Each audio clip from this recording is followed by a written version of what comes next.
আম্মা, তোমার জামাই রোজ রাতে আমায় খুব ব্যথা দেয়। নিজের সদ্য বিবাহিতা স্ত্রীর মুখে এমন একটা কথা শুনে যেন আকাশ থেকে পতিত হলাম আমি। এটা কি বলছে শ্রেষ্ঠা? নিজের মাকে এগুলো বলে কেউ? মানুষ বোকা হয় তাই বলে এতটা বোকা? শ্রেষ্ঠার মতন সমস্ত বিষয় যেন আমার কল্পনার বাইরে। বয়স নেহাত খুব একটা কম নয়, 20 পেরিয়েছে, কিন্তু চেহারা আর ব্যবহার দেখে সেটা বোঝার উপায় নেই। শ্রেষ্ঠার সাথে বিয়ে হয়েছে মাত্র 1 সপ্তাহ। একটা বাসা বাড়িতে ওকে নিয়ে থাকি আমি। আমার নাম সৌহার্দ্য। মাকে হারিয়েছি 1 বছর আগে। আপন বলতে বাবার একটা ছোট ভাই আছে, ওরা অবশ্য শহরে বাইরে থাকে। শ্রেষ্ঠার কথা শুনে আমি ওর হাত থেকে ফোনটা কেড়ে নিলাম। পাগল হয়েছ নাকি? এগুলো কি বলছো মাকে? কেন? কি বলছি? যা সত্যি তাই বলেছি। তুমি কি কিছুই বোঝো না? মানে এত ন্যাকামি কোথা থেকে আসে তোমার? কি? আপনি আমায় ন্যাকা বললেন? কথাটি বলেই শ্রেষ্ঠার রাগে দাঁত কটমট করে বলে উঠল, কথায় আছে না, বোকারা রেগে গেলে ভয়ঙ্কর রূপ ধারণ করে। আমার বউয়ের হয়েছে সেই অবস্থা। কেন, ভুল কিছু বললাম বুঝি? অবশ্যই ভুল বলেছেন। দেখো শ্রেষ্ঠা, তুমি তো জানো আমার সম্পর্কে স্বামী স্ত্রী হই। আমাদের ভেতরে যাই হোক না কেন, বিশেষ করে রাতে, সেগুলো একান্তই ব্যক্তিগত ব্যাপার। বাবা মাকে কি বলার আছে? বাহ! আপনি আমাকে ব্যথা দিবেন আর আমি কাউকে বলবো না? শ্রেষ্ঠাকে কি করে বুঝাই ও যেটা বলছে চূড়ান্ত মূর্খামি ছাড়া কিছুই নয়, কিন্তু সে বোঝবার পাত্রী নয়। খুব ভালো করেই জানি আমি ওকে অন্যভাবে শান্ত করতে হবে। আচ্ছা ঠিক আছে, আর ব্যথা দেব না, কথা দিলাম। অনেক অনেক চকলেট দেবো তোমায়। তুমি যা যা খেতে চাও সব কিনে আনবো। সত্যি বলছেন? হ্যাঁ, সত্যি বলছি। তুমি না চাইলে আমি ছোবও না তোমায়। শুধু নেক্সট টাইম এই ধরনের উল্টো পাল্টা কথা কারোর সাথে বলো না। না, বলবো না, তবে চকলেট আনতে হবে কিন্তু। হ্যাঁ বাবা, আনবো। শ্রেষ্ঠাকে কোনো মতে বুঝিয়ে আমি নিজের অফিসে চলে গেলাম। যতই শিশুসুলভ হোক না কেন, রান্নাটা মোটামুটি ভালোই করতে পারে শ্রেষ্ঠা। যদিও আমায় প্রচুর সাহায্য করতে হয়। সকাল সকাল রান্নাটা সেরে রেখেছি, তাই বিশেষ কোনো চিন্তা নেই। যদিও বাসায় দুপুরের পরে ফেরবার কথা ছিল, কিন্তু কাজে চাপে বড্ড দেরি করে ফেলেছি। বাসায় ঢুকে দেখি 7টা বেজে গেছে। চারদিকে কোথাও কোনো সাড়া শব্দ নেই। বেডরুমে গিয়ে দেখলাম শ্রেষ্ঠা অঘোরে ঘুমোচ্ছে। না জানি কখন শুয়ে পড়েছে। ভাবলাম জাগিয়ে তুলব, পরে নিজের সিদ্ধান্ত পরিবর্তন করি। নিজের জন্য কেনা কতগুলো গুরুত্বপূর্ণ ওষুধ রাখার জন্য ড্রয়ারটা খুললাম, কিন্তু এ কি, ড্রয়ারের ভেতরে তিল ঠাঁই পরিমাণ জায়গা নেই। পুরোটা শ্রেষ্ঠার গয়না গাটিতে ভরপুর। কতগুলো কাঁচের চুড়ি, নেকলেস, কানের দুল ইত্যাদি ইত্যাদি। মেয়েটা আসলেই পাগল, নয়তো এত অযথা গয়নাগাটি কেউ এভাবে সাথে নিয়ে আসে? ড্রয়ারের ভেতরে হাত দিতেই একটা অদ্ভুত ব্যাপার লক্ষ্য করলাম আমি। এক কোণে একটা কানের দুল পড়ে আছে, খুঁজে দেখলাম এর অন্য পিসটা কোথাও নেই।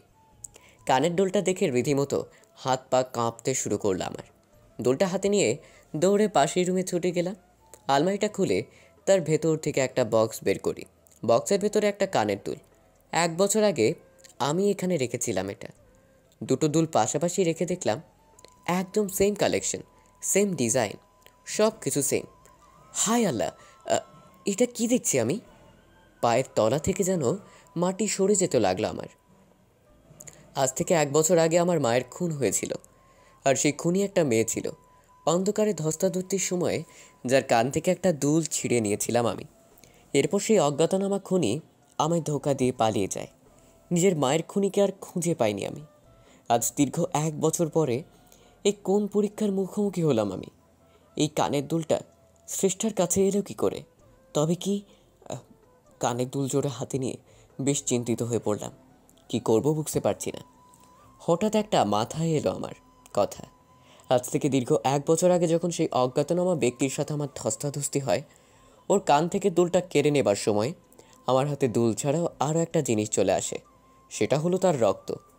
তার কানের কোনো অংশ ক্ষতিগ্রস্ত হয়ে গেছিল নিশ্চয়ই, আর রক্তের পরিমাণ এতটাই ছিল সেই দাগ এত তাড়াতাড়ি মুছে যাবার কথা নয়। শ্রেষ্ঠা যদি সেই ব্যক্তি হয়ে যায় আমি ভাবছি, তবে নিশ্চয়ই ওর কানে সেই দাগটা থাকার কথা। শ্রেষ্ঠার সাথে বিয়ে হয়েছে আমার 1 সপ্তাহ, কিন্তু সেইভাবে আমায় কখনো ওর কাছে ঘেঁষতে দিতে চায় না। তাই ডাকটা থাকলেও চোখ এড়িয়ে গেছে হয়তো।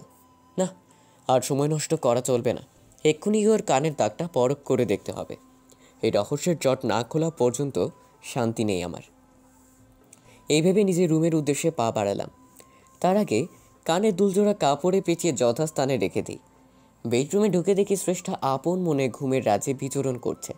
কথায় আছে, ঘুমন্ত অবস্থায় মানুষকে দেখতে বেশি নিষ্পাপ লাগে।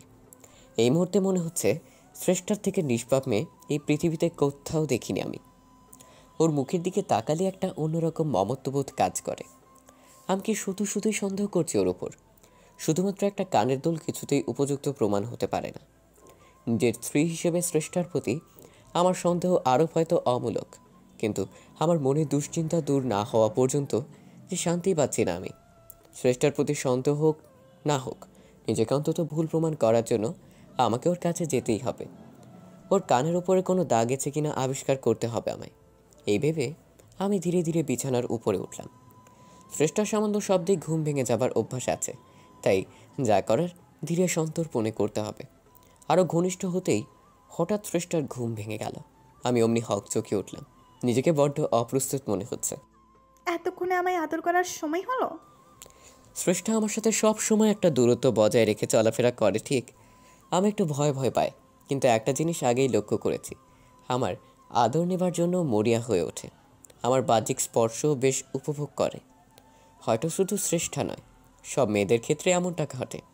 এই মুহূর্তে শ্রেষ্ঠার সাথে সময় কাটানোর চেয়ে আগে নিজের মনের আশঙ্কা দূর করা অনেক বেশি জরুরি। শক্ত করে শ্রেষ্ঠাকে পেছন থেকে জড়িয়ে ধরলাম। ওর গালে একটা আলতো চুমু বসিয়ে দিলাম। মুহূর্তেই ওর শরীরটা আমার স্পর্শ পেয়ে মোচড় দিয়ে উঠল। নিজেকে আমার কাছে সমর্পণ করার জন্য আমার দিকে ফিরল শ্রেষ্ঠা। ঠিক তখন আমি সুযোগ বুঝে নিজের তীক্ষ্ণ দৃষ্টি ওর কানের ওপরে নিবদ্ধ করি। মুহূর্তেই সারা শরীর ঝাঁকুনি দিয়ে উঠল আমার। একটা প্রচণ্ড শব্দে আটকে উঠলাম আমি। চোখের সামনে শ্রেষ্ঠার কানের কাটা দাগটা জল করছে। এতদিন তো খেয়ালই করতে পারিনি এটা। শ্রেষ্ঠাকে এক ঝটকায় ছেড়ে বিছানার উপর বসে পড়লাম। সারা শরীর ঘামতে শুরু করে আমার। এ কি, কি হলো আপনার? আপনি কি ভয় পেয়েছেন? আপনার কি শরীর খারাপ লাগছে? না, এটা হতে পারে না, এটা হতে পারে না কিছুতেই। আপনার হয়েছেটা কি? এমন কেন করছেন? কিছু হয়নি, কিছু হয়নি আমার। না, আপনার কিছু তো হয়েছে, এমন করছেন কেন? বললাম তো কিছু হয়নি। এক কথা বারবার কেন বলছো? আমাকে রেগে যেতে দেখে ভয় পেয়ে গেল শ্রেষ্ঠা। একদিকে আমার প্রতি উদ্বিগ্নতা, আবার আমাকে ভয় পাওয়া। অবুঝ শিশুসুলভ যার প্রত্যেকটা আচরণ, এই শ্রেষ্ঠাকে দেখে আমার আরও বেশি ভয় হতে লাগলো। আমি চোখের সামনে যে শ্রেষ্ঠাকে দেখতে পাচ্ছি, সেদিন মা খুন হওয়ার রাতে কি হয়েছিল, কিন্তু সেটা কি করে সম্ভব? শ্রেষ্ঠা কি সত্যি এমন, নাকি এটা ওর একটা মুখোশ? এতটা ছলনা, কপটতা, মিথ্যাচার কেউ কি করে করতে পারে? নিজের মনের দুশ্চিন্তা দূর করতে গিয়ে সেটাকে যেন নিজেকে অজান্তেই লক্ষ কোটি গুণে বাড়িয়ে দিয়েছে আমি। এ কোন গোলক ধাঁধায় পড়ে গেলাম আমি? কি করে বের হব এই গোলক ধাঁধা থেকে? আবার নিজেরও জানা নেই। পাশ ফিরে দেখি শ্রেষ্ঠা আবার শুয়ে ঘুমিয়ে পড়েছে। ভাবলাম একবার আব্বার কাছে ফোন দিব, কিন্তু পরে কিছু একটা ভেবে শুয়ে পড়লাম। যদিও রাতে ঘুম আসবে কিনা জানি না, ভালোই সকালটা হোক। সকালে শ্রেষ্ঠার ডাকে ঘুম ভাঙল। আমার জন্য হাত পুড়িয়ে রান্না করেছ, যদিও এখন জানি কেন ওকে আর নিজের মন থেকে মেনে নিতে পারছি না। মাঝে মধ্যেই ভয় করে ওর দিকে তাকাতে। যাই হোক, খেয়ে দিয়ে অফিসের উদ্দেশ্যে বের হলাম। অফিসে একটা জরুরি মিটিং আছে, আজকে ফিরতে হয়তো রাত হবে। যাওয়ার আগে সেটা শ্রেষ্ঠাকে জানিয়ে গেলাম। অফিস থেকে বের হতে হতে রাত 8টা বাজলো। দুপুরে একবার মাত্র কথা হয়েছিল শ্রেষ্ঠার সাথে, আর একবার আব্বার সাথে। ড্রাইভ করে বাসার উদ্দেশ্যে রওনা দিলাম। রাস্তায় খুব একটা জ্যাম নেই আজ, তাই নির্বিঘ্নে যেতে পারছি। তাছাড়া আবহাওয়াটা খুব একটা ভালো নয়, যে কোনো সময় বৃষ্টি আসবে মনে হচ্ছে। হঠাৎ আমাকে চমকে দিয়ে একটা মহিলা আমার গাড়ির সামনে এসে পড়ল। ভাগ্যিস দেখে ফেলেছিলাম, একটু জন্য দুর্ঘটনা ঘটে যায়নি। মহিলাটা গাড়ির সামনে ঠাঁই দাঁড়িয়ে আছে, নড়ছেও না সরছেও না। হর্ন দিচ্ছি, তারপরেও কাজ হলো না। মহিলার এই অপ্রত্যাশিত আচরণে আরও মেজাজ বিগড়ে গেল আমার। গাড়ি থেকে নেমে পড়ি। হ্যাঁ ইয়ো, প্রবলেমটা কি শুনি? কানে শুনে পান্তা নাকি? মহিলা নিজের মুখটা একটা ওড়না দিয়ে ঢেকে রেখেছে, তাই চেহারা বোঝা যাচ্ছে না। কি আজব, শুনতে পাচ্ছে না নাকি? কোনো উত্তর আসলো না। এ তো মহা মুশকিল। আচ্ছা, কে আপনি বলুন তো, কিছু তো বলুন। ভদ্রমহিলা আবারও নির্বাক। আপনি কি আমার কথা শুনতে পাচ্ছেন না নাকি? আশ্চর্য। আমি ভদ্রমহিলার কাছে যেতেই সে যেন ভয় পেয়ে দৌড় দিল। অমনি তার ওড়নাটা মুখ থেকে খুলে যায়। মুহূর্তেই অবাক হয়ে গেলাম আমি। শুধু অবাক নয়, অনেকটাই ভরকে গেলাম। এ তো শ্রেষ্ঠা। সে কারণেই হয়তো একটু পরিচিত লাগছিল। কিন্তু শ্রেষ্ঠাই রাতের বেলা এভাবে কোথায় যাচ্ছে, এরকম সালোয়ার কামিজ পরে, তাও নিজের চেহারা লুকিয়ে? আমি শ্রেষ্ঠার দিকে ছুটে যেতেই ও দ্রুত একটা ক্যাবে উঠে পড়ল। তারপর বিপরীত দিকে, অর্থাৎ আমার অফিসের দিকে চলে যায়। চোখের সামনে কি ঘটল কিছুই বুঝতে পারছি না। শ্রেষ্ঠা এইভাবে রাতের বেলা কোথায় যাচ্ছে? আর ও আমাকে দেখে পালিয়ে গেল কেন? শ্রেষ্ঠা কোথায় গিয়েছে আমি জানি না, কিন্তু আমি আজ বাসায় গিয়ে বসে থাকব। ফিরতে তো হবেই ওকে। তারপর দেখি কি উত্তর দেয় ও আমায়। বেশ, এরকম বেকায়দায় ফেলা যাবে আজ শ্রেষ্ঠাকে। এভাবেই দ্রুত ড্রাইভ করে নিজের বাসায় পৌঁছলাম। মেইন গেট পেরিয়ে দরজার সামনে আসতেই দেখতে পাই ভেতর থেকে দরজা লক করা। নিশ্চয়ই আব্বার ছোট ভাই এসেছে গ্রাম থেকে, ওদের আজকেই আসার কথা ছিল। ঈষৎ উৎসুক মনে কলিং বেল প্রেস করতে লাগলাম। একটু পরে ভেতর থেকে দরজাটা খুলতে লাগলো। দেখতে পাচ্ছি আমার সমস্ত ধারণাকে ভুল প্রমাণিত করে শ্রেষ্ঠার সামনে দাঁড়িয়ে আছে। নতুন শাড়ি আর গয়নাগাটি পরে দাঁড়িয়ে আছে ও। আমায় দেখে একটা অদ্ভুত হাসি দিল। তুমি এসে গেছো? তাড়াতাড়ি ভেতরে এসে রেডি হও।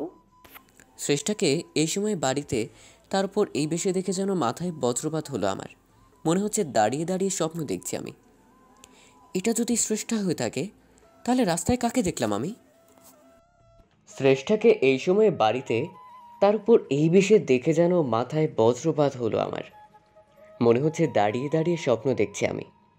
আচ্ছা, এটা যদি শ্রেষ্ঠা হয় থাকেই, তাহলে রাস্তায় কাকে দেখলাম আমি? শ্রেষ্ঠাকে এই সময় বাড়িতে দেখে আমি বলে উঠলাম, এ কি, তুমি এখানে? তুমি কি করছো এখানে? আমি এখানে মানে? আপনি কি বলছেন এসব? আমি আমার বাড়িতে থাকবো না তো কোথায় থাকবো? না, এই সম্ভব নয়, কিছুতেই সম্ভব নয় এটা। কি সম্ভব নয়? দেখুন, আপনি কি বলছেন কিছুই বুঝতে পারছি না আমি। তার মানে তুমি কোথাও যাওনি? না। কিন্তু আমি যে তোমায় এইমাত্র, বলেই থেমে গেলাম আমি। না, থাক, আর কিছু বলা যাবে না এই মুহূর্তে। শ্রেষ্ঠ নিজেও অবাক হয়ে যাচ্ছে আমাকে বিচলিত অবস্থায় দেখে। আচ্ছা, আপনার কি কিছু হয়েছে? এমন করছেন কেন? না, আমি ঠিক আছি, আমার কথা ছাড়ো। কিন্তু তুমি এভাবে সেজেগুজে কোথায় যাচ্ছ? আর কোথায় যাব? আজ রাতে ভাবলাম আপনার সাথে একটু বেরোবো, কিন্তু এখন আপনাকে যেরকম দেখছি, না থাক, আরেকদিন যাব। শ্রেষ্ঠার সাথে কথা বলতে বলতেই বাসার ভেতরে ঢুকলাম আমি।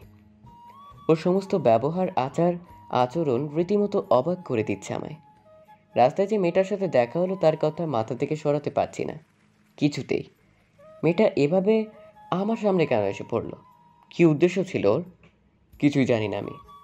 শুধু এইটুকু জানি, আমার রহস্যের জট খুলতে তাকে ভীষণ দরকার আমার। ড্রয়িং রুমের সোফায় বসে বসে কথাগুলো ভাবছিলাম। হঠাৎ একটা চায়ের কাপ এগিয়ে আসলো আমার দিকে।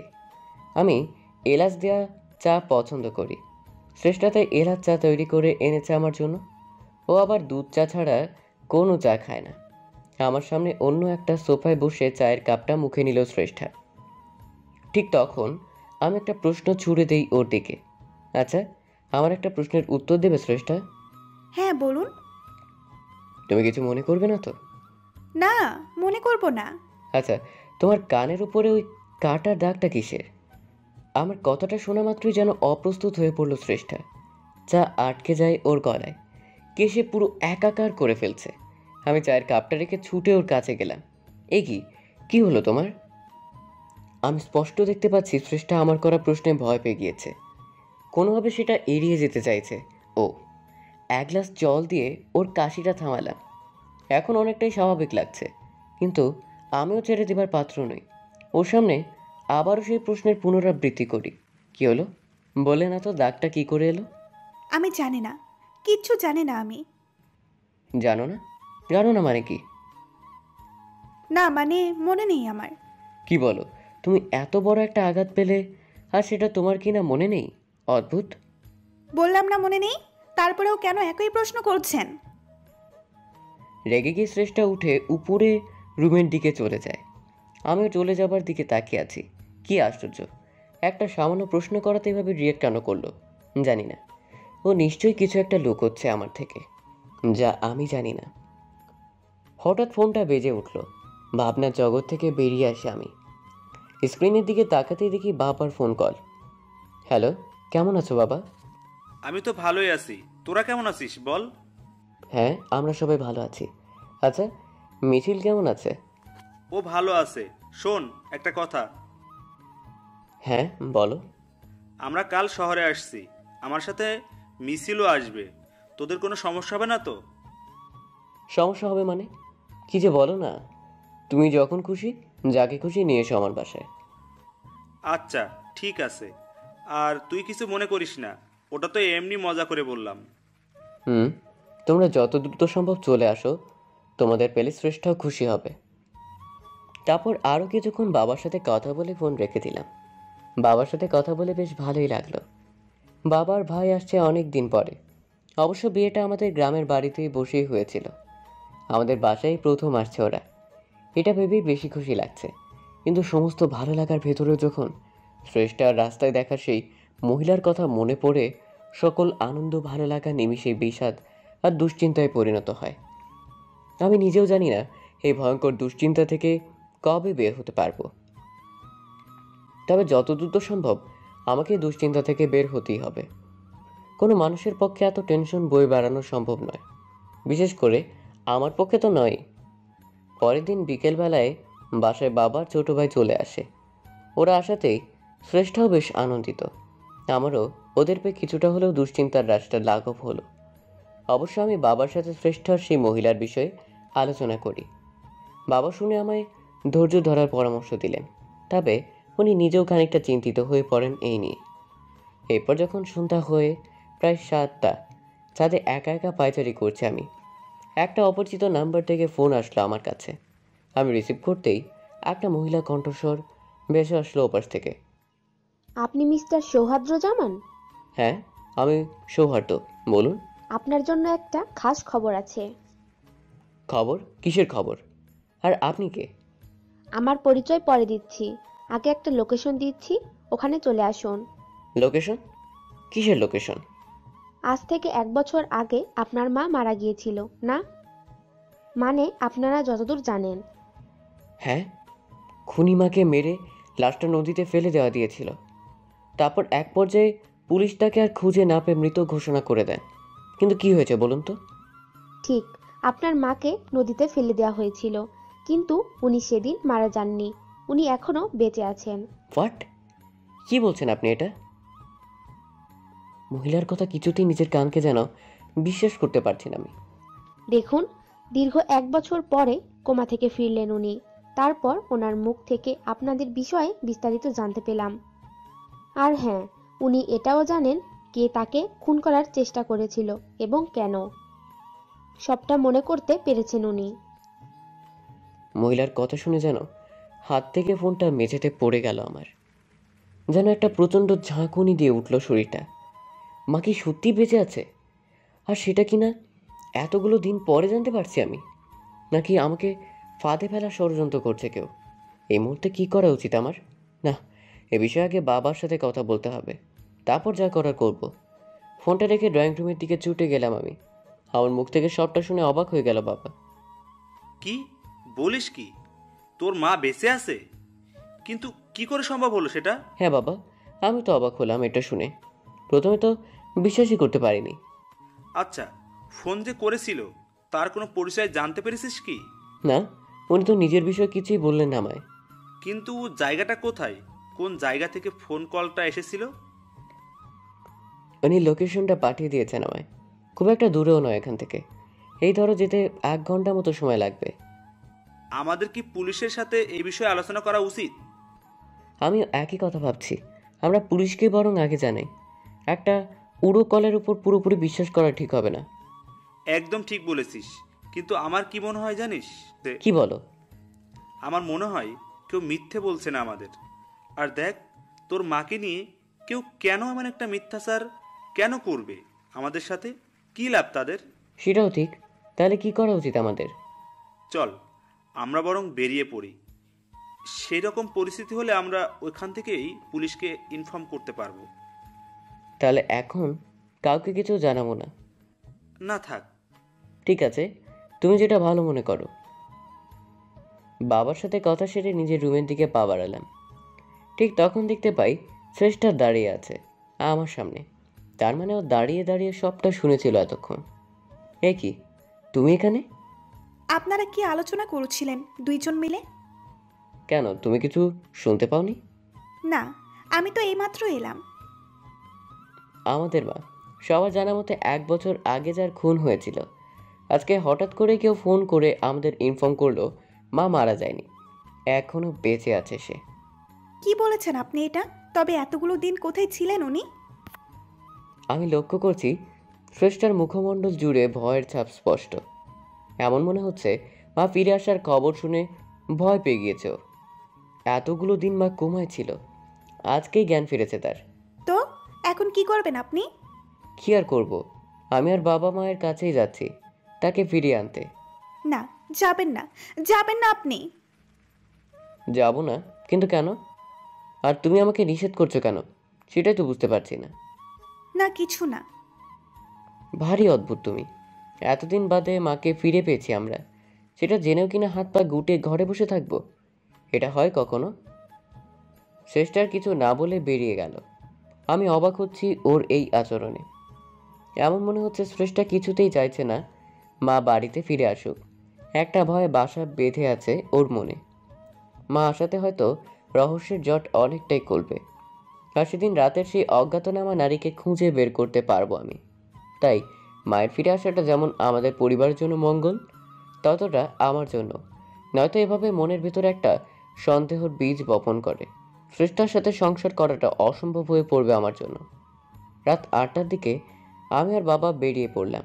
ওই মহিলা যে লোকেশনের কথা বলছে, কাজের সূত্রে কয়েকবার সেখানে যাওয়া হয়েছে আমার, তাই পথ চিনতে খুব একটা অসুবিধা হলো না। রাস্তায় জ্যাম থাকার কারণে আমাদের গন্তব্য পৌঁছতে একটু দেরি হলো। এই তো এই জায়গাটা, এখান থেকে ভেতরে যেতে হবে আমাদের। আচ্ছা, একটা কাজ কর, তুই ভিতরে গিয়ে আমাকে ফোন করে কনফার্ম কর। যদি উল্টোপাল্টা কিছু দেখিস তবেই জানাবি, আমি পুলিশকে কনফার্ম করব। কিন্তু বাবা, আমরা তো এখনো জানাতে পারিনি পুলিশকে। দেখ সৌহার্দ্য, তোর মা এতদিন পরে সুস্থ হয়ে ফিরেছে। আমি চাই না পুলিশ তাকে নিয়ে টানাটানি শুরু করুক, সেটা ওর জন্য ভালো হবে না। আচ্ছা, বুঝতে পেরেছি। আমি তাহলে ভেতরেই যাচ্ছি। বাবাকে রেখে ভেতরের দিকে পা বাড়ালাম আমি। একটা পুরনো গোডাউনের ভেতরে ঢুকলাম আমি। কিন্তু মা এটার ভিতরে কেন? মাথায় ঢুকছে না আমার। হিসাব অনুসারে তার হাসপাতালে থাকার কথা। না জানি ওই মহিলা ঠিক কী চাইছে। আমি ধীরে ধীরে পা বাড়াতে লাগলাম। বেশ শুনশান একটা জায়গা, একটু ভয় ভয় লাগছে। মাঝে মাঝে এমন মনে হচ্ছে কেউ একটা ফলো করছে আমার পেছন থেকে, কিন্তু পেছন করতে কেবল অন্ধকার আর শূন্যতা ছাড়া কিছুই দেখতে পেলাম না। যাই হোক, গা ছমছমে পরিবেশের ভেতর দিয়ে সামনের দিকে যেতে লাগলাম। হঠাৎ বুঝতে পারলাম কেউ একটা ছুটে আসছে আমার দিকে। সে আমাকে পেছন ফেরার সুযোগ না দিয়েই মাথায় সজোরে আঘাত করলো। আঁতকে উঠলাম আমি, মাথাটা চেপে ধরে মাটিতে বসে পড়লাম। চারপাশটা ক্রমশ অন্ধকার হয়ে আসতে লাগলো। বুঝতে পারলাম জ্ঞান হারাচ্ছি আমি, অথবা মারা যাচ্ছি। নিজের সর্বশক্তি দিয়ে চোখ মেলার চেষ্টা করেও ব্যর্থ হই। মাটিতে লুটিয়ে পড়ে কোনো ক্রমে উপরের দিকে একটা চোখ মেলে তাকালাম। তারপর যা দেখতে পাই আমি দুঃস্বপ্ন ভাবতে পারিনি কোনোদিন। দেখতে গেলাম বাবা হাতে একটা লাঠি নিয়ে দাঁড়িয়ে আছে। তার সেই লাঠিতে আমার রক্ত লেগে আছে। উনি হয়তো ভাবছেন আমি জ্ঞান হারিয়েছি, তাই দেখতে পাইনি তাকে। জ্ঞান ফেরার পরে দেখতে পাই আমি একটা হাসপাতালের বেডে শুয়ে আছি। মাথায় একটা মোটা ব্যান্ডেজ করা, ভেতরে প্রচুর যন্ত্রণা হচ্ছে। আমার জ্ঞান ফিরতে দেখে নার্স বাইরে ছুটে গেলেন। তার একটু পরে বাবা ভাই আর শ্রেষ্ঠা তড়ি ঘড়ি করে ভেতরে প্রবেশ করলো। শ্রেষ্ঠার মিছিল আমাকে এই অবস্থায় দেখে রীতিমতো কান্না শুরু করে দিল। বাবা তাদের শান্ত করে এগিয়ে আসলেন আমার দিকে। সৃষ্টিকর্তার কাছে অসংখ্য শুক্রিয়া, তিনি বাঁচিয়ে দিয়েছেন তোকে। বাবার মুখের দিকে হাঁ করে তাকিয়ে আছে। আমি কি হচ্ছে এসব আমার সাথে? মনে হচ্ছে আমি আর বাস্তবে নেই, ভিন্ন একটা অভিনয় চলে এসেছি। নিজের চোখে বাবাকে আঘাত করতে দেখেছি আমাকে, সেটা তো আর মিথ্যে নয়।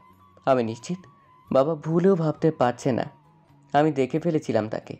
কিন্তু আমাকে আঘাত করে আবার হাসপাতালে ভর্তি করে সুস্থ করে তোলার অর্থ কী? না, এবার দেখছি টেনশনে মাথা ছিঁড়ে যাবার উপক্রম আমার।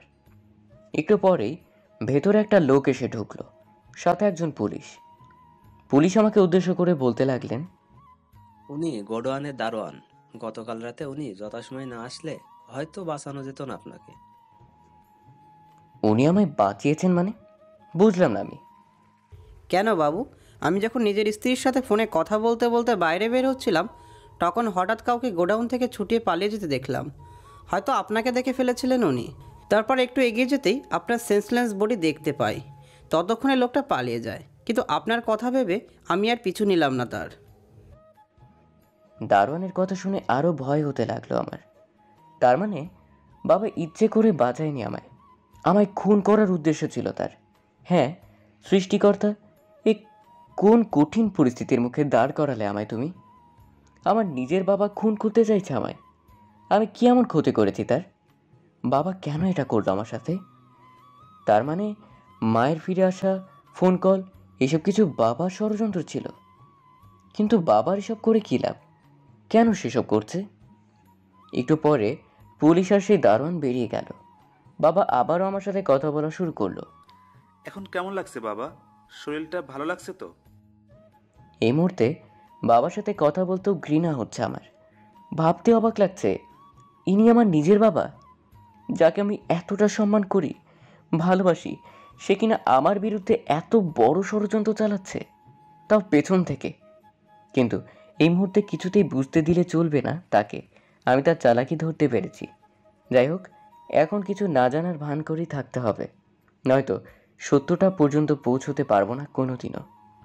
পুলিশের ডাকে বাবা কেবিনের বাইরে বেরিয়ে গেলেন। ভেতরে মিছিল আর শ্রেষ্ঠা এসে আমার পাশে বসলো, আর মিছিল দাঁড়িয়ে আছে।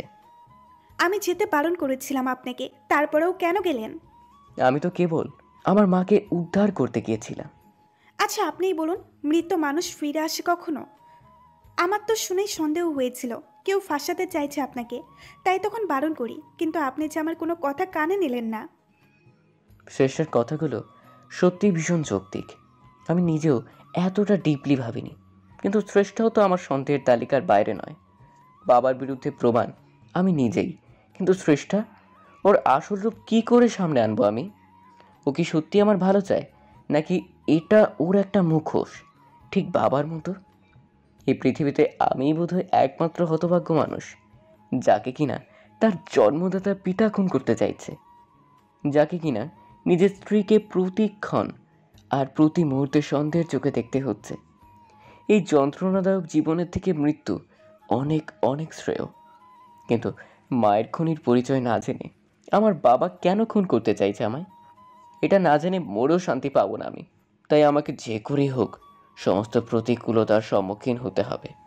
এর থেকে পালিয়ে বাঁচার কোনো রাস্তা নেই আমার। কি হলো? কি ভাবছেন এত? না, কিছু না। ডাক্তার বলেছে কাল সকালে রিলিজ দেওয়া হবে আপনাকে, ততক্ষণ এই হাসপাতালেই থাকতে হবে। ও, তা তুমি কি সিদ্ধান্ত নিলে? কি সিদ্ধান্ত? এখানে থাকবে নাকি বাসায় যাবে? বারে, আপনি অসুস্থ হয়ে হাসপাতালে পড়ে আছেন, আর আমি কিনা আপনার স্ত্রী হয়ে বাড়ি গিয়ে আরাম করব? এটা হতে পারে? তুমি তো বড়দের মতো কথা বলা শিখে গেছো দেখি। শ্রেষ্ঠা আমার কথার প্রত্যুত্তরে একটা লজ্জা মিশ্রিত হাসি দিল, আর কিছুই বলল না। সারা দিন কেটে গেল। শ্রেষ্ঠা আমার কথায় সন্ধ্যার পরে মিছিলকে নিয়ে বাসায় চলে গেছে। বাবার কথা জানি না। আজকে একটু তাড়াতাড়ি আমি মেডিসিন নিয়ে ঘুমিয়ে পড়ি। রাতের বেলা হঠাৎ একটা শব্দে ঘুম ভেঙে গেল আমার। ঘুম কাতুরে চোখে দেখতে পাই কেউ একটা আমার কেবিন থেকে বেরিয়ে গেল। মাথার ব্যথা অনেকটা কমেছে আমার। আর কিছু না ভেবে উঠে পড়লাম আমি। তারপর তার পিছু নেই। একটা মেয়ে বোঝাই যাচ্ছে, পুরো সেদিনের রাস্তায় দেখা সেই মেয়েটার মতো বেশভূষা, যাকে দেখতে কিনা হুবহু শ্রেষ্ঠার মতো। এমনকি আমি এটাও জানি না ওটাই শ্রেষ্ঠা কিনা। যাই হোক না কেন, আজ আর ওকে ছেড়ে দিলে চলবে না। এত রাতে লুকিয়ে লুকিয়ে আমার কাছে কি এমন কাজ ওর, সেটা ওর মুখ থেকে বের করতে হবে। তাছাড়া ওকে ধরতে পারলে ওই শ্রেষ্ঠা কিনা সেটাও জানতে পারবো আমি। মেয়েটা আমার থেকে মাত্র কয়েক গজ দূরে। হাসপাতালে পিন পতন নীরবতা বিরাজ করছে, আর আমি সমস্ত নীরবতা ভেঙে অজ্ঞাতনামা মেয়েটার পিছু নিলাম। এক পর্যায়ে হাসপাতালের বাইরে বেরিয়ে পড়ে সে, তারপর রাস্তা ধরে এগিয়ে যায়। আমিও আপ্রাণ চেষ্টা করছি তাকে পাকড়াও করবার। তাড়াহুড়োতে ঘড়ি দেখা হয়নি, তবে রাত 1:30 কি 2টো বেজেছে এইটুকু আন্দাজ করতে পারছি। লোকজন তো দূর রাস্তায় কোনো প্রকার যানবাহন পর্যন্ত চোখে পড়ছে না, চারদিকে কেবল শূন্যতা আর শূন্যতা। মেয়েটা ছুটতে ছুটতে এক পর্যায়ে হোঁচট খেয়ে পড়ল। সৃষ্টিকর্তা যেন আজ একটু বেশি সহায় আমার, তা না হলে এর থেকে বড় সুযোগ আর কি হতে পারে।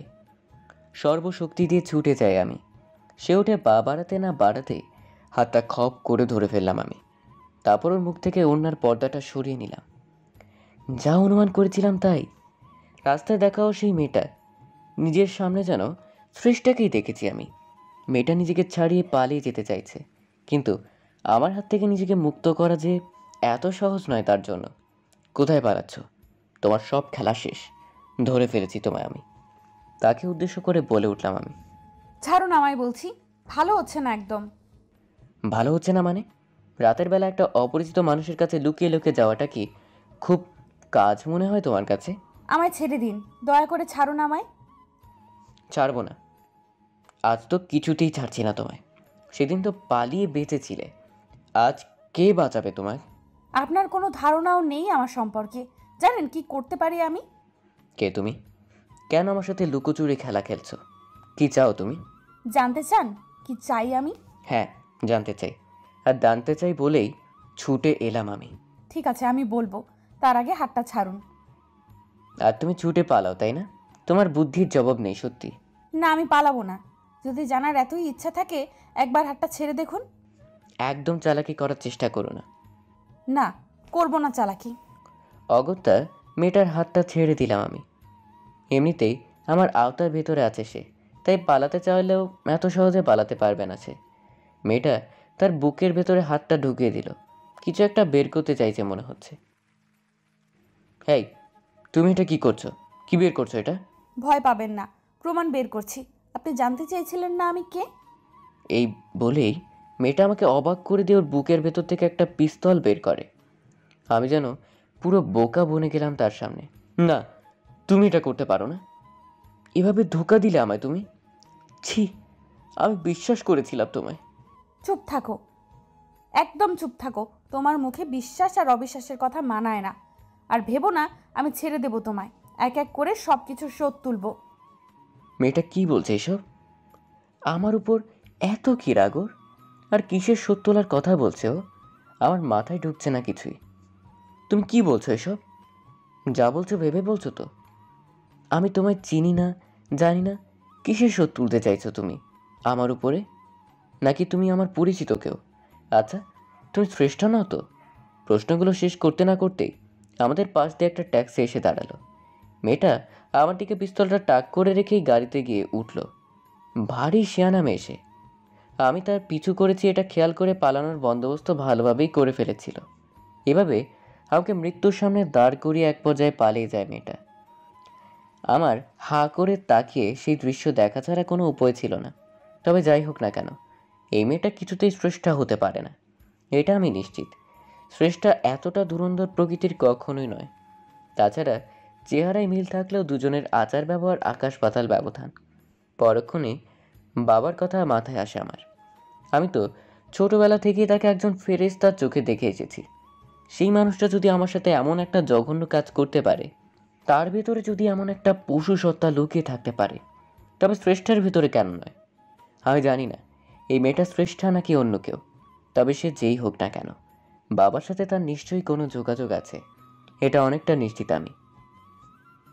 বাবা মারতে চায় আমায়, আর সেও ক্ষতি করতে চাইছে আমার। আবার আজকে রাতে আমার হাসপাতালে থাকার বিষয় জেনে এই পর্যন্ত চলে এলো সে। কেউ সাহায্য না করলে এগুলো একার পক্ষে সম্ভব নয় কিছুতেই। তাই সবার আগে আমাকে এটা জানতে হবে বাবার সাথে এই মেয়েটার কোনো যোগাযোগ আছে কিনা, আর সেই যোগাযোগ কিসের ওপর ভিত্তি করে। এই প্রশ্নের উত্তর জানতে পারলেই আমার রহস্য উন্মোচনের পথটা আরও সহজ হয়ে যাবে। এতক্ষণ ছুটতে ছুটতে বেশ ক্লান্ত হয়ে পড়েছি। আবারও হাসপাতালের দিকে পা বাড়ালাম। মাথায় আবারও পেইন হচ্ছে, আর সেটা হওয়াই স্বাভাবিক। এতক্ষণ যা স্ট্রেস গিয়েছে, নিজের কেবিনে গিয়ে শুয়ে পড়ি, আর তারপর সকাল হবার জন্য অপেক্ষা করতে থাকি। সকালবেলা শ্রেষ্ঠা, মিছিল আর বাবা সবাই এলো হাসপাতালে। আমাকে রিলিজ করা হবে আজকে। আমার সুস্থ হয়ে উঠতে দেখে সবাই বেশ আনন্দিত, বাবাও আনন্দিত। তবে আমি ভালো করে জানি তার এই আনন্দের পেছনে লুকিয়ে আছে এক রাশ ব্যর্থতার হতাশা। সুযোগ পেয়েও নিজের সন্তানকে খুন করতে না পারার হতাশা। হয়তো আবারও সুযোগ খুঁজছে সে, নিজের অসমাপ্ত কাজকে কিভাবে সমাপ্ত করা যায়। ভাইয়া, আজ তোমায় রিলিজ করা হবে তাই না? হ্যাঁ রে। তার মানে আজকেই বাসা যাচ্ছ তুমি? যাচ্ছি। মিছিলকে দেখে হঠাৎ একটা বুদ্ধি আসলো আমার মাথায়। কেবিনে আমার সাথে মিছিল একাই এখন। বাবা শ্রেষ্ঠা বাইরে ফর্মালিটির স্বার্থে ব্যস্ত। আমি মিছিলকে আমার কাছে ডাকি। শোন ভাই, একটু আমার কাছে আয়, আমার পাশে বস। মিছিল আমার কথা মতো আমার পাশে বসলো। আমি জড়িয়ে ধরলাম ওকে, তারপর আরও অধিক ঘনিষ্ঠ হলাম ওর। দেখ, তোকে একটা প্রশ্ন করি, কাউকে আবার বলবি না কিন্তু। কি প্রশ্ন ভাইয়া? কাল রাতে কার সাথে ঘুমিয়েছিলি তুই? তোর ভাবির সাথে, নাকি বাবার সাথে, নাকি একাই? বাবার সাথে ঘুমিয়েছে। কিন্তু তুমি জানো ভাইয়া, কিন্তু কি বল? আমার খুব ভয় করছিল রাতে। ভয় করছিল? কিন্তু কেন? বাবা তো ছিল তোর সাথে। ছিল না মানে? কি বলছিস তুই? এ তো কেঁচো ঘুরতে যেন সাপ বেরিয়ে আসছে ধীরে ধীরে, মনে মনে বললাম। তুমি তো জানো, মাঝে মাঝে রাতে ঘুম ভেঙে যায় আমার। কাল রাতেও ঘুম ভেঙে যেতেই দেখি বাবা নেই পাশে। তখন খুব ভয় করছিল আমার। বাবা কোথায় ছিল তুই জানিস কিছু? না, তা তো জানি না, তবে সে আবার ভোর রাতের দিকেও ফিরে আসে। তুই কি তাহলে এত সময় জেগেছিলিস? না, তবে বাবা রুমে আসতেই টের পাই আমি। আচ্ছা, আর কি কিছু লক্ষ্য করেছিস? না তো, আর কি? ও, এই শোন, আমার আর একটা কাজ করে দিবি? তার বদলে যা চাইবি তাই দেব। কি কাজ ভাইয়া? বাবার ফোনটা ম্যানেজ করে দে আমায় একটু। আর শোন, ভুলেও যাতে বুঝতে না পারে আমি চেয়েছি ফোনটা। তুই গেম খেলার কথা বলে নিয়ে আয়। এইটা কোনো কাজ হলো? আমি এখনই নিয়ে আসছি। মিছিল বেরিয়ে গেল। আমার ছোট ভাইটা সত্যিই খুব কাজের। ওর থেকে এত কিছু জানতে পারলাম। এখন বাবার ফোনটা হাতে পেলে হয়তো কোনো না কোনো ক্লু পেয়ে যেতে পারি। তাছাড়া একবার ট্রাই করতে তো দেখাই উচিত, কারণ বর্তমানে ফোনটাই একমাত্র মানুষের যোগাযোগের মাধ্যম। অপরাধীর ফোন ঘাঁটলে অনেক সময় অনেক প্রশ্নের উত্তর পাওয়া যায়। একটু পরে মিছিল ফোন নিয়ে এলো। আমি ওকে বাইরে পাঠিয়ে দিয়ে ভালো করে ফোনটা ঘাঁটতে লাগলাম। বাবার সাথে নিজের পূর্ব অভিজ্ঞতা ব্যবহার করে ফাইল সেভ ওপেন করে ফেললাম। ভেতরে অনেকগুলো ফোল্ডার দেখা যাচ্ছে। হন্যে হয়ে সব কিছু খুঁজতে লাগলাম, কারণ আমি ভালো করে জানি কিছু থাকার হলে এখানেই আছে। খুঁজতে খুঁজতে একটা ছবির দিকে চোখ আটকে গেল। আমার বাবার ফোনে শ্রেষ্ঠার একটা ছবি। তবে ছবিটা ঠিক শ্রেষ্ঠার নয়। মেয়েটার বেশভূষা সম্পূর্ণ সেই মেয়েটার মতো যার সাথে গতকাল রাতে দেখা হয়েছিল আমার। তার মানে আমি যা অনুমান করেছিলাম তাই। বাবার যোগাযোগ আছে ওর সাথে। মাথাটা বন বন করে ঘুরতে লাগলো আমার। না, যা অনুমান করেছিলাম তাই সত্যি হলো। বাবার সাথে যোগাযোগ আছে মেয়েটার। তা না হলে তার গ্যালারিতে ওর ছবি থাকা কিছুতেই সম্ভব নয়। কিন্তু বাবার সাথে ওর সম্পর্ক কি, এটা আগে জানতে হবে আমাকে। আর তার জন্য আমাকে যত দূর যেতে হয় তাই যাব আমি। এরপর ডক্টর আমাকে রিলিজ করে দেন। সবাইকে নিয়ে নিজের বাসায় ফিরে এলাম আমি। ডাক্তার কিছুদিন রেস্ট নিতে পরামর্শ দিয়েছেন আমায়, তাই কয়েকদিনের জন্য অফিসের ছুটি নিয়েছি। ড্রয়িং রুমে বসে বসে মিছিলের সাথে টিভি দেখছি। হঠাৎ একটা বোল এগিয়ে আসলো আমার দিকে। এই যে আপনার জন্য চিকেন স্যুপ। Chicken soup? তুমি তৈরি করেছো এটা? আমি আশ্চর্য হয়ে প্রশ্ন করি। হ্যাঁ, আমি তৈরি করেছি। কেন, কি হয়েছে তাতে? এটা শিখলে কবে তুমি? তুমি তো স্যুপ তৈরি করতে জানতে না। বারে, কে বললো আপনাকে? অদ্ভুত ব্যাপার। বিয়ের আগে শ্রেষ্ঠা আমায় নিজেই বলেছে ও স্যুপ তৈরি করতে পারে না। এই কয়েকদিনের ভেতরে ভুলে গেল কিভাবে? কি হলো, কি চিন্তা করছেন? তুমি আমায় বলেছিলে একবার মনে আছে তুমি স্যুপ তৈরি করতে পারো না? বিয়ের আগে তোমার বাসায় যখন গিয়েছিলাম আমি, তখন বলেছিলে, মনে আছে তো? আমি আর আপনি কবে গেলেন বাসায়? কি বলছেন এসব?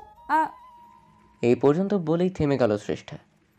এমন মনে হচ্ছে কথাটা ভুল করে মুখ থেকে বেরিয়ে গেছে ওর, তাই নিজেকে গুটিয়ে নিল সে। কি হলো, থেমে গেলে কেন? না কিছু না। তুমি এত তাড়াতাড়ি এত কিছু ভুলে গেলে কি করে? অদ্ভুত তো। আচ্ছা, এটা তো নিশ্চয়ই মনে আছে, তার পরের দিন একবার একটা টেডি টাইগার নিয়ে গিয়েছিলাম তোমার জন্মদিনে। তুমি ভয়ে কান্না শুরু করে দিয়েছিলে। তারপর আমি কি করেছিলাম? টেডি? কিসের টেডি? তুমি কি আমার সাথে মজা করছো শ্রেষ্ঠা? এগুলো কেমন ছেলে মানুষই? একটা মানুষ এভাবে এত ঘটনা ভুলে যেতে পারে? এটা হয় কখনো? আমি জানি না কিচ্ছু। আমাকে কিচ্ছু জিজ্ঞেস করবেন না। আমি হতবাক হয়ে চেয়ে আছি ওর যাওয়ার দিকে। শ্রেষ্ঠার সাথে বিয়ের কয়েকটা দিন আগের ঘটনাগুলো এভাবে ভুলে গেল কি করে? শ্রেষ্ঠা বরাবর ভীতু প্রকৃতির মেয়ে। বাঘের পুতুল দেখে ভয়ে যে কাণ্ডটা করেছিল, বাধ্য হয়ে সেটা ফেরত দিতে হয়েছিল আমায়। এত বড় একটা ঘটনা এটাও ভুলে গেল? না, দুয়ে দুয়ে যেন চার মিলছে না কিছুতেই। তাছাড়া ওকে আমি কিছু জিজ্ঞেস করতেই কেমন জানি ভয়ে চুপসে গেল। এমন মনে হলো কিছুই জানে না ও, তাই আমার প্রশ্নের উত্তর দিতে ভয় পাচ্ছে। কিন্তু এমনটা তো হবার কথা নয়। শ্রেষ্ঠার সাথে বিয়ে হয়েছে আমার 1 সপ্তাহ আগে, এটা ঠিক, কিন্তু ওকে আমি তারও সামান্য কয়েক বছর আগে থেকেই চিনি। ওর সাথে একটা ভালোবাসার সম্পর্ক ছিল আমার। হয়তো ওর আর আমার বয়স, আচার ব্যবহার, প্রকৃতি কোনো কিছুই তেমন ম্যাচ করে না, কিন্তু ওর শিশুসুলভ আচরণ, ওর উড়ন্তপনা ওর প্রতি আকৃষ্ট করে আমায়। তাই আমি শ্রেষ্ঠাকে ভালোবেসে ফেলি। শ্রেষ্ঠার সাথে কাটানো প্রতিটি মুহূর্ত জলের মতো পরিষ্কার এখনও আমার কাছে। শ্রেষ্ঠার এই অদ্ভুত ব্যবহারে সত্যি বিচলিত না হয়ে কোনো উপায় নেই। এই সত্যি আমার শ্রেষ্ঠা তো, নাকি অন্য কেউ? দুপুরবেলায় আমি বেডরুমে বসে কিছু অফিসের কাজ করছি। শ্রেষ্ঠা নিচে ড্রয়িং রুমে কাজ করতে করতে একটা কণ্ঠস্বর কানে ভেসে আসলো আমার অফিস থেকে এক কলিগ এসেছে বাসায়। যদিও ফোন করে আগেই ইনফর্ম করে রেখেছিল ও আমায়।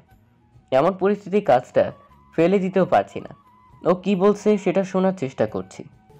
ভাবি, সিদ্ধার্থ কোথায়? ওর সাথে একটু দেখা করার ছিল। আমার ডাকনাম সিদ্ধান্ত। অফিসে এই নামেই বেশিরভাগ সময় ডাকা হয় আমায়। নিশ্চয়ই ও শ্রেষ্ঠাকে উদ্দেশ্য করে বলছে। সিদ্ধান্ত? সিদ্ধান্ত কে? আপনি কি আমার সাথে মজা করছেন ভাবি? এখন বলবেন নিজের হাজবেন্ডকেই চিনতে পারছেন না। ও হ্যাঁ হ্যাঁ, আসলে নামটা মাথায় ছিল না আমার। আপনি বসুন, আমি ওনাকে ডেকে দিচ্ছি। আচ্ছা ঠিক আছে। শ্রেষ্ঠা সিঁড়ি বেয়ে উপরে উঠে আসতে লাগলো। আবারও একটা খটকা। আমার ডাকনাম সিদ্ধান্ত জামান। অফিসের কলিগ সহ অনেকেই এই নামেই ডাকা আমায়। এমনকি বিয়ের আগে শ্রেষ্ঠাও এই নামে ডাকতো। আমার নামটা শুনে এভাবে চিনতে না পারাটা এবার সত্যি আরও বেশি ভাবে তুলছে আমায়। একটা মানুষ সব কিছু ভুলে যেতে পারে, কিন্তু কারুর নাম সেটা কি করে ভুলে যায়? এবার মনে হচ্ছে টেনশনে মাথা ছিঁড়ে যাবে আমার। এসব কি হচ্ছে আমার সাথে? একের পর এক জটিল থেকে জটিলতর প্রশ্নের সম্মুখীন হচ্ছি, যার উত্তর জানা নেই আমার। সকালবেলা শ্রেষ্ঠার বিয়ের আগের ঘটনাগুলো মনে করতে না পারা, এখন আবার আমার নাম ভুলে যাওয়া। আমি শ্রেষ্ঠার হাজব্যান্ড হই। বিয়ের আগেও বহুদিন পরিচয় ছিল আমাদের, যদিও ওইরকম ঘনিষ্ঠতা ছিল না আমাদের। শ্রেষ্ঠা এখন আমাকে আপনি করে ডাকতে অভ্যস্ত, তাই বলে কেউ নিজের স্বামীর নাম ভুলে যায়? ভাবনা রেশ না কাটতেই শ্রেষ্ঠা রুমে ঢুকে পড়ল। আমি ওর সাথে নিতে গেলাম। তারপরে কলিগের সাথে কথা বলতে বলতে একটু বাইরে বের হলাম। বাড়ি ফিরতে ফিরতে একটু লেট হলো। ড্রয়িং রুমে ঢুকে দেখি মিছিল বসে বসে মোবাইল ঘাঁটছে। কি হলো? সারাদিন মোবাইল নিয়ে এত ডুবে থাকলে হবে? তো ভাবি কোথায়? জানি না। মিছিল বিরক্তিসূচক উত্তর দিয়ে আবারও মোবাইলের দিকে মনোযোগ নিবেশ করে। আমি এগিয়ে গেলাম ওর দিকে। কি হলো? কি দেখছিস মনোযোগ দিয়ে এত? ভাই, একটা গল্প পড়ছি, প্রদীপচন্দ্র তিয়াস ভাইয়া প্রদীপ স্টোরেজ নামে একটা নতুন পেজ খুলেছেন, ওখান থেকে তার গল্প পড়ছি। ও এই কথা। আমি ব্ল্যাক AUI গ্রুপে তার গল্প পড়েছি। তোকে সময় অ্যাড করে দিব। খুব ভালো একটা গ্রুপ। ঠিক আছে। তা ভাবি কোথায় জানিস না? না বললাম তো। তারপর আমি শ্রেষ্ঠাকে নিজের ফ্লোরে খুঁজে না পেয়ে ওপরে চলে গেলাম। আমার ডাকে সাড়া দিচ্ছে না শ্রেষ্ঠা। কী হলো বুঝতে পারছি না। হঠাৎ দেখতে পাই বাথরুমের দরজার ভেতর থেকে লক করা। তার মানে শ্রেষ্ঠা ভেতরেই আছে, কিন্তু ও সাড়া দিচ্ছে না কেন? তাছাড়া এগিয়ে গিয়ে বাথরুমের দরজাটা প্রেশার দিতেই ভেতর থেকে শ্রেষ্ঠা বেরিয়ে এলো। আমি হুমড়ি খেয়ে শ্রেষ্ঠার ওপরে গিয়ে পড়লাম। মেঝেতে লুটিয়ে পড়ি দুজনে। শ্রেষ্ঠা গোসল করে বেরোচ্ছিল, গায়ে একটা টাওয়েল জড়ানো ওর। শ্রেষ্ঠা আমার নিচে আর আমি ওর উপরে। আমার আর শ্রেষ্ঠার চোখ এই মুহূর্তে একই সমান্তরালে অবস্থান করছে। ওর শরীরে থেকে সাবান আর শ্যাম্পুর সুগন্ধি নাকে এসে সুরসুরি দিচ্ছে আমার। হঠাৎ করে আমার চোখ জোড়া শ্রেষ্ঠার ঘাড়ের পেছনের দিকে যায়। মুহূর্তে চমকে উঠলাম আমি। শ্রেষ্ঠার ঘাড়ের নিচে একটা জন্ম দাগ ছিল। ও নিজেই আমার সাথে এই দাগের কথা শেয়ার করেছে। এমনকি বিয়ের আগে একবার ছেলে মানুষই বশত দেখিয়েছিল আমায়। বিয়ের পরে শ্রেষ্ঠার সাথে সেরকম অন্তরঙ্গতা হয়নি কখনো। ও সব সময় এড়িয়ে চলতো আমায়। আমাদের ভেতরে শারীরিক সম্পর্ক হলেও সেটা জাস্ট অন্ধকার ঘরে দায় সারাভাবে। তাই ওর কোনো কিছুই দৃষ্টিগোচর হয়নি আমার। কিন্তু আজকে এটা কি দেখছি আমি? শ্রেষ্ঠার ঘাড়ের উপর থেকে জন্মদাগটা গেল কোথায়? আমাকে ঠেলে দিয়ে উঠে পড়ল শ্রেষ্ঠা। তারপরে বাথরুম থেকে দ্রুত প্রস্থান করে। আমি হতবাক হয়ে তাকিয়ে আছি ওর দিকে। না, এটা আমার শ্রেষ্ঠা হতে পারে না কিছুতেই। এই কারণেই এতটা দূরত্ব। এবার সব কিছু পরিষ্কার হচ্ছে আমার চোখে। আসলে শ্রেষ্ঠা সে নয় তো যার সাথে এর আগে দুবার পথে দেখা হয়েছে আমার। তার মানে ওরা দুজন এক নয়, সম্পূর্ণ আলাদা সত্তা। আমি যাকে এতদিন শ্রেষ্ঠা ভেবে আসছি সে শ্রেষ্ঠা নয়। যে আমার বাবার সাথে হাত মিলিয়ে আমার ক্ষতি করতে চাইছে সেই আসল শ্রেষ্ঠা। এটা ভাবতে ভাবতে আমার পায়ের তলা থেকে মাটি সরে যেতে লাগলো আমার। যদিও আমি জানি না আমার ভাবনা কতটুকু সত্য, নাকি পুরোটা মনের ভুল। আমি যতদূর জানতাম তোমার ঘাড়ের নিচে একটা জন্মদাগ ছিল, সেটা উধাও হয়ে গেল কি করে? কি? আপনি আমার ঘাড় দেখেছেন? আপনি কি করলেন এটা? কেন করলেন? এই শোনো, ন্যাকামো একদম কম করো। আমি জানি তুমি সব বুঝতে পারো, সব জানো তুমি। আমার সামনে বাচ্চাদের মতো আচরণ করে কোনো লাভ নেই। তার আগে আপনি বলুন, আমার ঘাড় দেখলেন কেন? কেন, খুব সমস্যা হয়ে গেল নাকি ধরা পড়ার ভয়ে? ধরা পড়া? কি বলছেন আপনি এসব? কি করেছি আমি? আমার সাথে নাটক করো না। বলো, তোমার দাগটা কোথায় গেল? আমি জানি না। জানো না? এটা কোনো প্রশ্নের উত্তর হলো না। আমি সত্যি জানি না, বললাম তো। আগে তো ছিল। আমি স্পষ্ট বুঝতে পারছি শ্রেষ্ঠা আবারও মিথ্যে বলছে আমায়। এভাবে কারো শরীর থেকে জন্মদাগ উধাও হয়ে যেতে পারে না। তাছাড়া এখন ওকে আর প্রশ্ন করে বিশেষ কোনো লাভ হবে না। এভাবে নাটক করে সবটা এড়িয়ে যাবার চেষ্টা করবে। যা প্রমাণ জোগাড় করার নিজেকেই করতে হবে আমায়। এই মুহূর্তে আমার সব থেকে বেশি যেটা দরকার সেটা হলো ওই মেয়েটার পর্যন্ত পৌঁছানো। কিন্তু কোথায় পাবো ওকে আমি? এর আগেই ওর সাথে কয়েকবার দেখা হয়েছে আমার, কিন্তু সেটা আমার ইচ্ছে নয়, ওর ইচ্ছায়। এখন আমার নিজের প্রয়োজনে ওকে দরকার আমার। ভাবতে ভাবতে হঠাৎ একটা বুদ্ধি আসলো আমার মাথায়। সেদিন বাবার ফোনে মেয়েটার ছবি দেখেছি আমি, আর আমি এটাও নিশ্চিত বাবার সাথে ওর কোনো যোগাযোগ আছে। তার মানে বাবার ফোনে নিশ্চয়ই ওর কন্ট্যাক্ট নাম্বার থাকবে। আবারও বাবার ফোনের প্রয়োজন আমার। নেহাত সেদিন সময় পাইনি, নয়তো সেদিন নাম্বারটা ফোন থেকে জোগাড় করে ফেলতাম। আর যে করেই হোক ফোনটা আবারও আমার হাতে আসা চাই, কিন্তু সেটা কি করে? বাবার কাছে গিয়ে কিছুতেই সরাসরি ফোনটা চাইতে পারি না আমি। এই সময় মিছিলটাও নেই বাড়িতে। ও থাকলে আগের বারের প্ল্যানটা অ্যাপ্লাই করা যেত। এখন তার আর সুযোগ নেই। বাবার রুমে গিয়ে দেখি সে শুয়ে শুয়ে একটা পত্রিকা পড়ছে, ফোনটা পাশেই রাখা। এখন তাকে বুদ্ধি করে বিছানা থেকে তুলতে পারি, তবে আমার কাজ অনেকটাই সম্পূর্ণ হয়ে যায়। কিন্তু কিভাবে করব এই কাজ? ভাবতে ভাবতে আরও একটা নতুন প্ল্যান ঠিক করে ফেলি। যথেষ্ট তাড়াহুড়োর ভান করে রুমের ভেতরে ঢুকলাম আমি। বাবা, কি করছো? এই তো, তেমন কিছু না। কেন, কি হয়েছে? আমার সাথে একটু বাইরে বেরোতে পারবে? এই দুপুরবেলা কোথায় যাবি? একটু বের হব, কাজ আছে। তুমি রেডি হও। কিন্তু কি কাজ? যেতে যেতে বলছি তোমায়, এখন এত কথা বলার সময় নেই। আচ্ছা ঠিক আছে, তুই গিয়ে রেডি হ। আর একটা কথা, আমাদের ফিরতে লেট হতে পারে। তুমি তো মনে হয় এখনো গোসল করনি। গোসলটা সেরেই বের হয়ে দুজন। সে কি, কেন? দেরি হবে কেন? আমি শিওর না, হতেও পারে। কি যে বলছিস বুঝতে পারছি না আমি কিছুই। আচ্ছা যাই, তবে গোসলটা করেই আসি। তাছাড়া এমনিতে গোসল করতে হতো একটু পরে। এবার আমার কাজটা অনেক সহজ হয়ে গেল। বাবা গোসল করার জন্য বাথরুমে ঢুকে পড়লেন। আমি সুযোগ বুঝেই আবারও রুমে ঢুকে পড়ি। তার ফোনটা বিছানার উপরেই রাখা আছে, হামলে পড়ি সেটার উপর। ভাগ্যিস মিছিলের কল্যাণে পাসওয়ার্ড জানা ছিল আমার। প্রথমেই কন্ট্যাক্ট লিস্টে ঢুকে চিরুনি তল্লাশি চালাই, সকল নাম্বার একে একে চেক করতে থাকি। হঠাৎ একটা অদ্ভুত ব্যাপার চোখে পড়ল আমার। আমার নামে একটা নাম্বার সেভ করে রাখা, কিন্তু ওই নাম্বারটা আমার নয়। কিছু তো একটা গন্ডগোল আছে এই নাম্বারে। তা না হলে নামের সাথে নাম্বারের মিল থাকবে না কেন? নাম্বারটা চট করে নিজের ফোনে টুকে নিলাম। সন্দেহের লিস্টার যতগুলো নাম্বার ছিল সবগুলো টুকে নিলাম। তারপর তাড়াতাড়ি রুম থেকে বেরিয়ে পড়ি। বাবা এমনিতেই ধূর্ত প্রকৃতির মানুষ, তাই তাকে আমার সন্দেহ করার সুযোগ দিলাম না। দুপুরের পরে কাজের বাহানায় বাইরে বেরিয়ে পড়লাম দুজনে। আবার সন্ধ্যার আগেই ফিরে আসি। এতক্ষণ বাবার সাথে থাকাতে নিজের প্ল্যানের কোনো কাজ করা হয়নি, কিন্তু এবার আর সময় নষ্ট করা চলবে না। নতুন একটা সিম কার্ড দিয়ে একে একে সমস্ত নাম্বার ডায়াল করতে থাকি।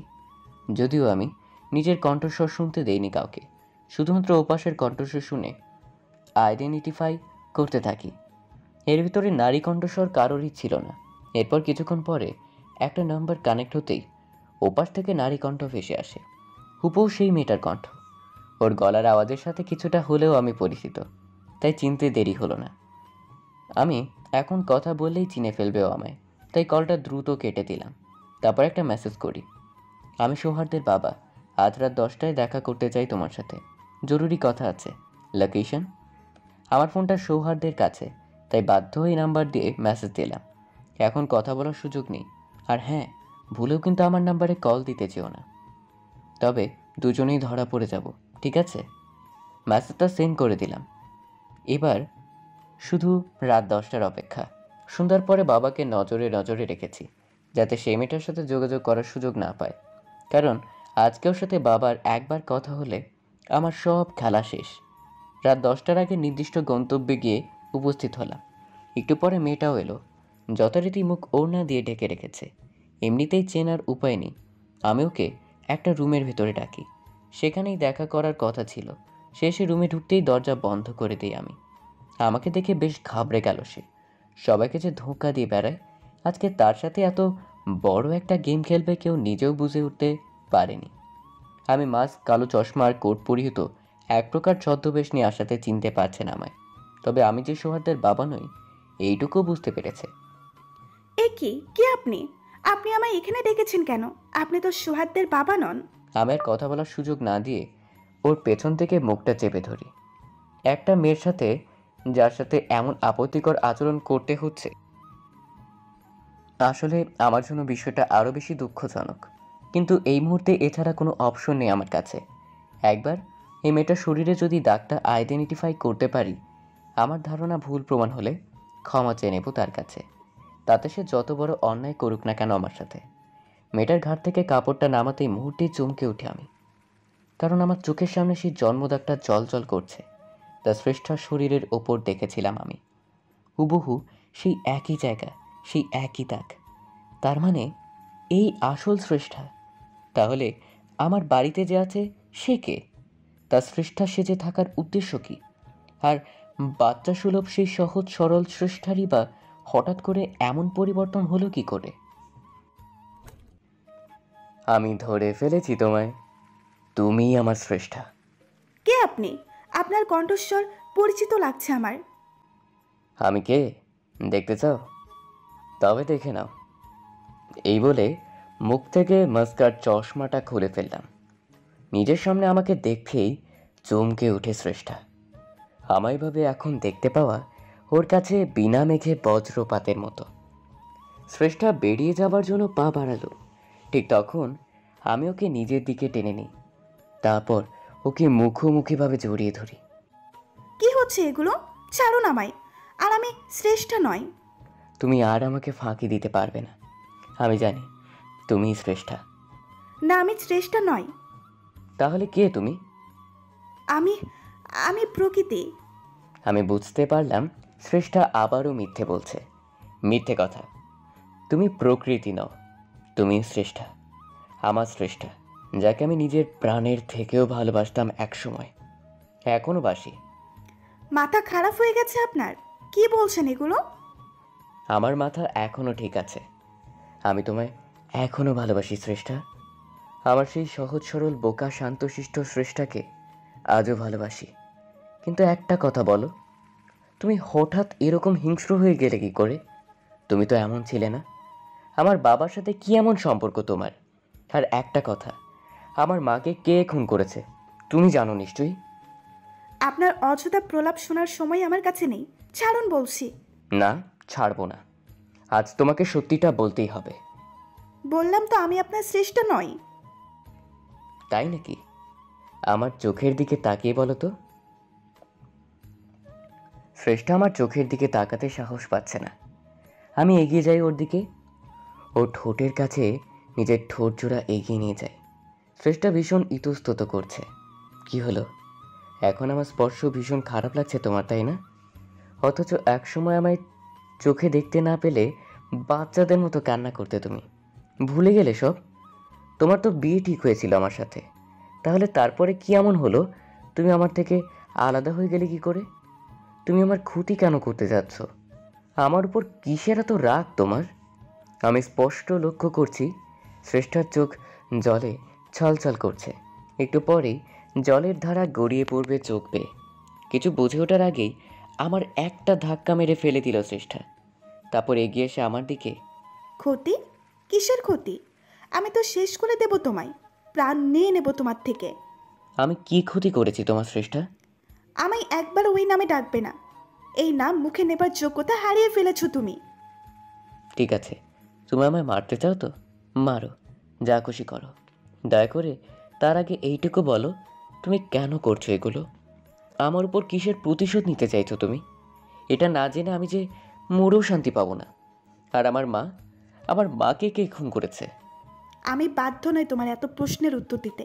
তাছাড়া আমি এটাও ভালো করে জানি নাটক করছো তুমি আমার সাথে। আমায় বিভ্রান্ত করার চেষ্টা করেছো। তুমি মানুষকে ধোঁকা দেওয়া আর প্রতারণা করা ছাড়া আর কিছুই করতে পারো না। আমি নির্বাক হয়ে যাচ্ছি শ্রেষ্ঠার কথা শুনে। ওর কথা শুনে এটা বুঝতে পারলাম আমার উপর প্রচণ্ড রাগ ওর।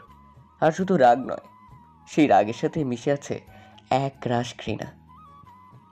শ্রেষ্ঠা আমাকে এতটাই ঘৃণা করে, আমার কোনো কথাই ভালোভাবে নিতে পারছে না।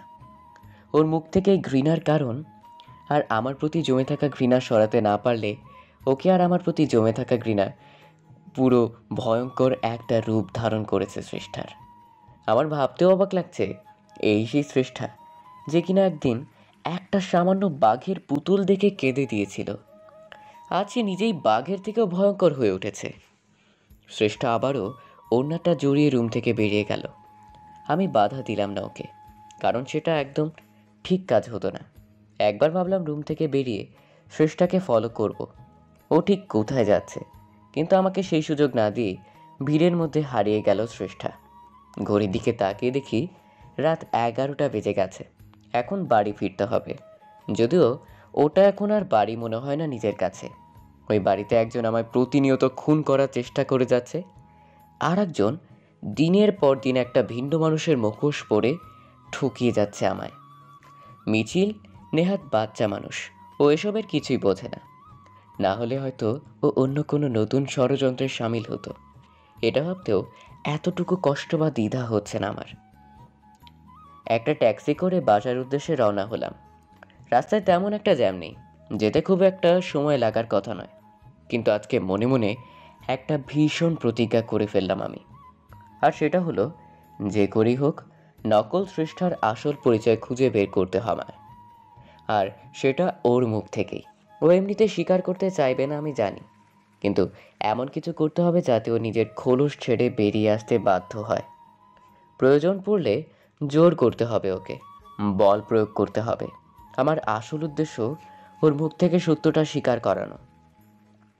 পরের দিন সকালবেলা আমার স্ত্রী অর্থাৎ নকল শ্রেষ্ঠা ব্যালকনিতে বসে আছে। আমি পেছন থেকে লক্ষ্য করছি তাকে। বাইরের দিকে তাকিয়ে কিছু একটা মনোযোগ দিয়ে দেখছে, হাতে একটা চায়ের কাপ। রাতে শ্রেষ্ঠার মুখ থেকে আসল সত্যটা বের করার জন্য আমি একটা প্ল্যান রেডি করে রেখেছিলাম। আজকে সেটাই অ্যাপ্লাই করতে হবে। এমনিতে বাসায় বাবা নেই, সকাল সকাল মিছিলকে নিয়ে গ্রামের বাড়িতে গিয়েছে সে। এই সময়টা আমার জন্য সব থেকে বেশি উপযুক্ত। ধীরে ধীরে আমি এগিয়ে যাই আমার স্ত্রীর দিকে, তারপর ওর পাশে গিয়ে বসলাম। বাইরের দিকে তাকিয়ে কি দেখছো? কিছু না, এমনিই তাকিয়ে আছি। আচ্ছা, তুমি আমাকে খুব ভালোবাসো তাই না? আমার কথা শুনেও হি হি করে হেসে উঠল। আপনি কি যে বলেন না, কেন সকাল সকাল লজ্জা দিচ্ছেন আমায়? তার মানে ভালোবাসো? জানি না। আচ্ছা, আপনিও আমাকে ভালোবাসেন তাই না? হুম, আমিও তোমাকে অনেক অনেক ভালোবাসি। আর দেখো তোমায় ভালোবেসে কি করেছি আজ আমি। কি করেছেন? এই যে দেখো, ব্ল্যাক কফি তোমার জন্য তৈরি করে আনলাম। তুমি তো পছন্দ করো এটা। হ্যাঁ, খুব পছন্দ করি, কিন্তু আপনি এটা কখন বানালেন? এই তো একটু আগে। চলো এটা দুজনে শেয়ার করে খাই। আগে তুমি এক চুমুক নাও, তারপর আমি। শ্রেষ্ঠার হাতে কফির কাপটা দিলাম। ও একটা চুমুক দিয়ে কিছুটা কফি নিয়ে নিল, তারপর আমার দিকে কাপটা এগিয়ে দেয়। আমি বললাম, আচ্ছা একটা কাজ করি, তুমি অর্ধেকটা নাও, বাকি অর্ধেকটা আমার। তাছাড়া ব্ল্যাক কফি তো তোমার প্রিয়, আমার নয়। ঠিক আছে, তবে কিন্তু আপনাকেও খেতে হবে। আচ্ছা। নকল শ্রেষ্ঠা আমার সামনে গরম তৃপ্তি সহকারে কফি খেতে লাগলো। এবার আমার মোক্ষম চাল দেবার সময়। ওকে আজ এমন ভয় দেখাবো, বাধ্য হবে আসল সত্যটা স্বীকার করতে। আচ্ছা শ্রেষ্ঠা শোনো। বলুন। কফিটা খেতে ভালো লাগছে তো? হ্যাঁ, খুব ভালো লাগছে। অস্বাভাবিক কিছু কি লক্ষ্য করেছো? না তো, কি? কফিটা কি একটু অন্যরকম লাগছে না খেতে? উফ, কি যে বলেন না আপনি। কেমন লাগবে আর খেতে? বিষের গন্ধ পাচ্ছ কোথাও? বিষ? কিসের বিষ? কি বলছেন আপনি? আমি ওর কাছে গিয়ে ফিস ফিস করে বললাম, কেন কফির ভেতরে বিষের গন্ধ পাচ্ছ না তুমি? আমি যে বিষ মিশিয়ে দিয়েছি এই কফিতে। আমার কথা শুনে ও হাত থেকে কফির কাপটা ফেলে দিল। ভয় যেন চোখ জোড়া বড় হয়ে যেতে লাগলো। কি হলো, ভয় পেয়ে গেলে নাকি? আপনি সত্যি বিষ মিশিয়েছেন কফিতে? সেটা তো তুমিই ভালো বুঝতে পারবে। তুমি কফি টেস্ট করেছো, আমি তো করিনি। আপনি মজা করছেন আমার সাথে তাই না? কি জান, হয়তো মজা করছি, হয়তো বা না। আমি লক্ষ্য করলাম ভয় নকল চেষ্টার প্রাণ ওষ্ঠাগত। ভীষণ হাসি পাচ্ছে ওর এই দুরাবস্থা দেখে। আহ, আমার গলাটা জ্বলে পড়ে যাচ্ছে, শ্বাস নিতে পারছি না কেন আমি।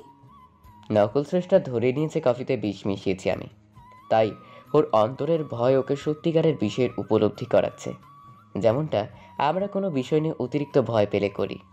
আমার সামনে ছটফট করতে শুরু করে দিল শ্রেষ্ঠা। না, আপনি আমার সাথে এটা করতে পারেন না, কিছুতেই পারেন না। ও, তার মানে বিষ তার কাজ শুরু করে দিয়েছে। তাহলে আমি এবার নিশ্চিন্ত। বেশ ঠান্ডা মাথায় শ্রেষ্ঠাকে উদ্দেশ্য করে বলি, কেন করলেন আপনি এটা আমার সাথে? স্ত্রী হয়ে আপনার আমি কি এমন ক্ষতি করেছিলাম আমি আপনার? ক্ষতি? না তো, তুমি আমার কোনো ক্ষতি করনি। ক্ষতি তো আমি নিজেই নিজেকে করেছি, আর সেটা হলো তোমায় না চিনতে পেরে। আমার আগেই বোঝা উচিত ছিল তুমি একটা ফেক। কি বলছেন আপনি এগুলো? আমি ফেক কেন হতে যাব? আমি আপনার স্ত্রী শ্রেষ্ঠা, যাকে আপনি নিজের থেকেও বেশি ভালোবাসেন, আর আমিও আপনাকে খুব ভালোবাসি। আমি কোনো ফেক নই। আমি নকল শ্রেষ্ঠার করা অনবরত নাটকগুলো সহ্য করতে পারছিলাম না, তাই রাগের বশে ঠাস করে ওর গালে একটা চড় বসিয়ে দিই। একদম চুপ করো ড্রামা কুইন, আর একবার নাটক করার চেষ্টা করলে তোমার জিভ উপড়ে নেব আমি। এই বলে আমি নকল শ্রেষ্ঠাকে ধরে একটা রুমের ভেতরে নিয়ে যাই। ওকে একটা ধাক্কা মেরে সোফার উপরকে ফেলে দিলাম। তারপর ওকে উদ্দেশ্য করে বলি, আমার সাথে আর নাটক করে কোনো লাভ নেই। আমি জেনে গেছি তুমি আসল শ্রেষ্ঠা নও, তুমি শ্রেষ্ঠার একটা কপি। আর তুমি যেই অবুঝ শিশুর মতো আচরণ করে বেড়াও, সেটাও তোমার একটা মুখোশ। তাই বলছি, আমার সামনে একদম নাটক করো না। অবশ্য সেটা করার সুযোগ পাবে কিনা তাও বলতে পারছি না আমি এই মুহূর্তে। তুমি মেরে ফেলবে আমায়, তাই তো? না, এখন তো আর কিছুই করব না। আমি যা করার তোমার শরীরে আমার দেয়া বিষ করবে। এতক্ষণে সে তোমার রক্তের প্রতিটি ফোঁটায় মিশতে শুরু করেছে। তারপর ধীরে ধীরে তোমার সারা দেহে ছড়িয়ে পড়বে। তারপর কি ঘটবে আশা করি আর বুঝিয়ে বলতে হবে না। আমি মরতে চাই না, প্লিজ বাঁচিয়ে নাও আমায়। বাঁচিয়ে নেব? কিন্তু কেন? আমি এত কিছু জানি না, তুমি বাঁচাও আমায়, প্লিজ সেভ মি। তোমায় বাঁচিয়ে আমার কি লাভ? আমার তো বিশেষ কোনো লাভ নেই। কি চাও তুমি? আমায় শুধু একবার বলো। আমি গিয়ে শ্রেষ্ঠার বিপরীতে রাখা সোফাটায় আরাম করে বসলাম। চলো একটা ডিল করা যাক। ডিল? কিসের ডিল? তুমি নিজের আসল পরিচয় আমার কাছে প্রকাশ করো। কে তুমি, কোথা থেকে এসেছো, কী চাও, ইত্যাদি ইত্যাদি। এই সমস্ত কিছু খুলে বলো আমায়। তবেই এই বাড়িতে একটা অ্যাম্বুলেন্স আসবে, আর সেই অ্যাম্বুলেন্সে চেপে তুমি হাসপাতাল যাবার সুযোগ পাবে। আর যদি আমার শর্ত না মানো, নিজেকে এই ঘরে মরতে দেখার জন্য প্রস্তুত হও। তুমি আমার সাথে এত বড় চালাকি করলে? কেন, চালাকি কি তুমি একাই করতে পারো ভেবেছো? ধোকা তুমি একাই দিতে পারো? আমি সব বলবো তোমায়, তার আগে বাঁচাও আমায়, নয়তো তোমার প্রশ্নের উত্তর দেবার জন্য বেঁচে থাকবো না আমি। ভেবো না এই বিষ এত সহজে মারবে না তোমায়। এখনো যথেষ্ট সময় আছে। আমার সবটা খুলে বলো। তোমার জীবন রক্ষা করার দায়িত্ব আমার, আর যদি না বলো, তোমাকে মারার দায়িত্বটাও কিন্তু আমার। আমি রাজি, বলো কি জানতে চাও। এই তো পথে এসেছো। সবার আগে নিজের মুখে স্বীকার করো তুমি শ্রেষ্ঠা নও। যার সাথে বিয়ে ঠিক হয়েছিল আমার, সে তুমি নও। হ্যাঁ, আমি শ্রেষ্ঠা নই। আমি শ্রেষ্ঠা সেজে তোমার বাড়িতে ছিলাম এতদিন ধরে। তুমি যাকে ভালোবাসতে সে অন্য কেউ, আমি নই। এইমাত্র আমার স্ত্রীর মুখ থেকে যে কথাগুলো বের হলো, এই উত্তর যদিও আমার অনেক আগে থেকেই জানা, তারপর ওর মুখে শুনে কেমন যেন একটা ধাক্কা খেলাম। বুকের ভেতরটা মোচড় দিয়ে উঠল। জানি না কেন হচ্ছে এমনটা। বলো, এরপর আর কি জানতে চাও তুমি? এত সময় কেন নিচ্ছ? আমায় না মেরে শান্তি পাচ্ছ না তুমি, তাই না? নকল সৃষ্টা আবারও ছটফট করতে লাগলো। এক প্রকার চিৎকার শুরু করে দিল সে। আমি নিজেও অবাক হয়ে যাচ্ছি, কারণ এই কফিতে কোনো বিষ মেশানো ছিল আমার। আমি শুধু ভয় দেখানোর জন্য বিষের কথাটা বলেছিলাম, কিন্তু এতে তো ওর এভাবে অসুস্থ হয়ে পড়ার কথা নয়। কি হচ্ছে বুঝতে পারছি না কিছুই। আমি ছুটে গেলাম ওর দিকে। কি হলো তোমার? শরীর কি খুব বেশি খারাপ করছে? জানি না, শ্বাস নিতে পারছি না আমি। আমার কথা ছাড়া আগে তোমার প্রশ্ন করো, তারপর হাসপাতালে নিয়ে চলো আমায়। তোমার পায়ে পড়ি, বাঁচিয়ে নাও আমায়। নকল সৃষ্টার অবস্থা আরও বেক্তিক হতে লাগলো। মনে হচ্ছে বিষের ভয় খুব বাজেভাবে ইফেক্ট করছে ওর উপর। কিন্তু এই মুহূর্তে ওর কোনো ক্ষতি হোক আমি চাই না, কারণ ওর ক্ষতি হয়ে গেলে আমি আমার প্রশ্নের উত্তরগুলোর এত কাছে এসেও সবটা হাতছাড়া করে ফেলবো। এখন যে করেই হোক সৃষ্টাকে কিছু বুঝতে না দিয়ে সুস্থ করে তুলতে হবে। কি হলো? তুমি কথা দিয়েছিলে আমি তোমার শর্ত মানলে বাঁচিয়ে নেবে আমায়। এখন কেন এভাবে সময় নষ্ট করছো? আচ্ছা, তোমার কি বেশি কষ্ট হচ্ছে? একটু জল দাও প্লিজ, বুকটা শুকিয়ে যাচ্ছে আমার। এই রুমে কোথাও জল নেই। এখন জল আনার জন্য বাইরে যেতে হবে। নকল সৃষ্টাকে বিশ্বাস নেই আমার। ওর পক্ষে সবই সম্ভব। তাই দরজাটা বাহির থেকে বন্ধ করে জল আনতে গেলাম। একটু পরেই এক গ্লাস জল নিয়ে ফিরে আসি, তারপর আবারও দরজাটা খুলি। দরজা খুলে দেখি ভেতরে সৃষ্টা নেই। একটা সোফার উপরে বসা ছিল, সেখানে নেইও। ভালো করে দেখার জন্য একটু সামনে এগিয়ে গেলাম। ধীরে ধীরে বুঝতে পারলাম আমার পেছনে কেউ দাঁড়িয়ে আছে। বিষয়টার সত্যতা প্রমাণ করার জন্য ঘুরে তাকালাম আমি। ঠিক তখন আমাকে কিছু বুঝে ওঠার সুযোগ না দিয়ে একটা প্রচণ্ড ধাক্কা মেরে মেঝেতে ফেলে দিল সৃষ্টা। ওকে সম্পূর্ণ সুস্থ স্বাভাবিক লাগছে। তার মানে এতক্ষণের অসুস্থতাও নাটক ছিল ওর। শিট, মেয়েটা আর কত বোকা বানাবে আমাকে। একের পর এক ছলনা করে যাচ্ছে আমার সাথে। আমায় রুমের ভেতরে রেখে বাহির থেকে দরজা বন্ধ করে দিল। তারপর জানালার পাশে এসে আমাকে উদ্দেশ্য করে বলতে থাকে, কি ভেবেছিলে আমায় বিষের ভয় দেখিয়ে মুখ থেকে আসল সত্যিটা বের করবে? কিন্তু জানো কি, তোমার থেকে আমার মাথার বুদ্ধির পরিমাণটা সামান্য হলেও বেশি। তাই তো তোমার জালে তোমাকেই ফাঁসালাম। দরজা বন্ধ কেন করেছিস? সাহস থাকলে একবার দরজাটা খুলে দেখা বহুরূপী। তোমার আমার আসল পরিচয় জানবার খুব ইচ্ছা, তাই না? কিন্তু আমি যে মরে গেলেও বলতে পারবো না সেটা। কেন বলতে পারবে না? তুমি কি ভাবছো সবকিছু জানার পরেও আমি সংসার করব তোমার সাথে? তুমি কি সংসার করবে আমার সাথে? আমি তো তোমাকে আর সেই সুযোগটাই দেব না। জানো, আমি কিন্তু তোমার কোনো ক্ষতি করিনি। আমি সত্যিই চেয়েছিলাম শ্রেষ্ঠা হয়ে তোমার সাথে সংসার করতে, কিন্তু তোমার দুর্ভাগ্য, মৃত্যু যে বারবার আহ্বান করছে তোমায়, তাই আমার পেছনে লেগে নিজের সর্বনাশ নিজেই ডেকে আনলে। তুমি কি বলছো এসব? এত বড় একটা অন্যায় করে আবার সেটা বড় গলা স্বীকার করছো? দেখো, আমার কোনো ইচ্ছে নেই তোমাকে মারার। এখন যখন তুমি আমার আসল পরিচয় জেনেই গেছো, আমি জানি তুমি সব জানার পরে আর সংসার করবে না আমার সাথে। এখন তোমাকে বাঁচিয়ে রাখার মানে নিজের সর্বনাশ করা। আমি তোমার ধাওয়া খেয়ে পালিয়ে পালিয়ে বাঁচতে পারবো না, তাই একটু কষ্ট করে তোমাকেই সরে যেতে হবে আমার রাস্তা থেকে।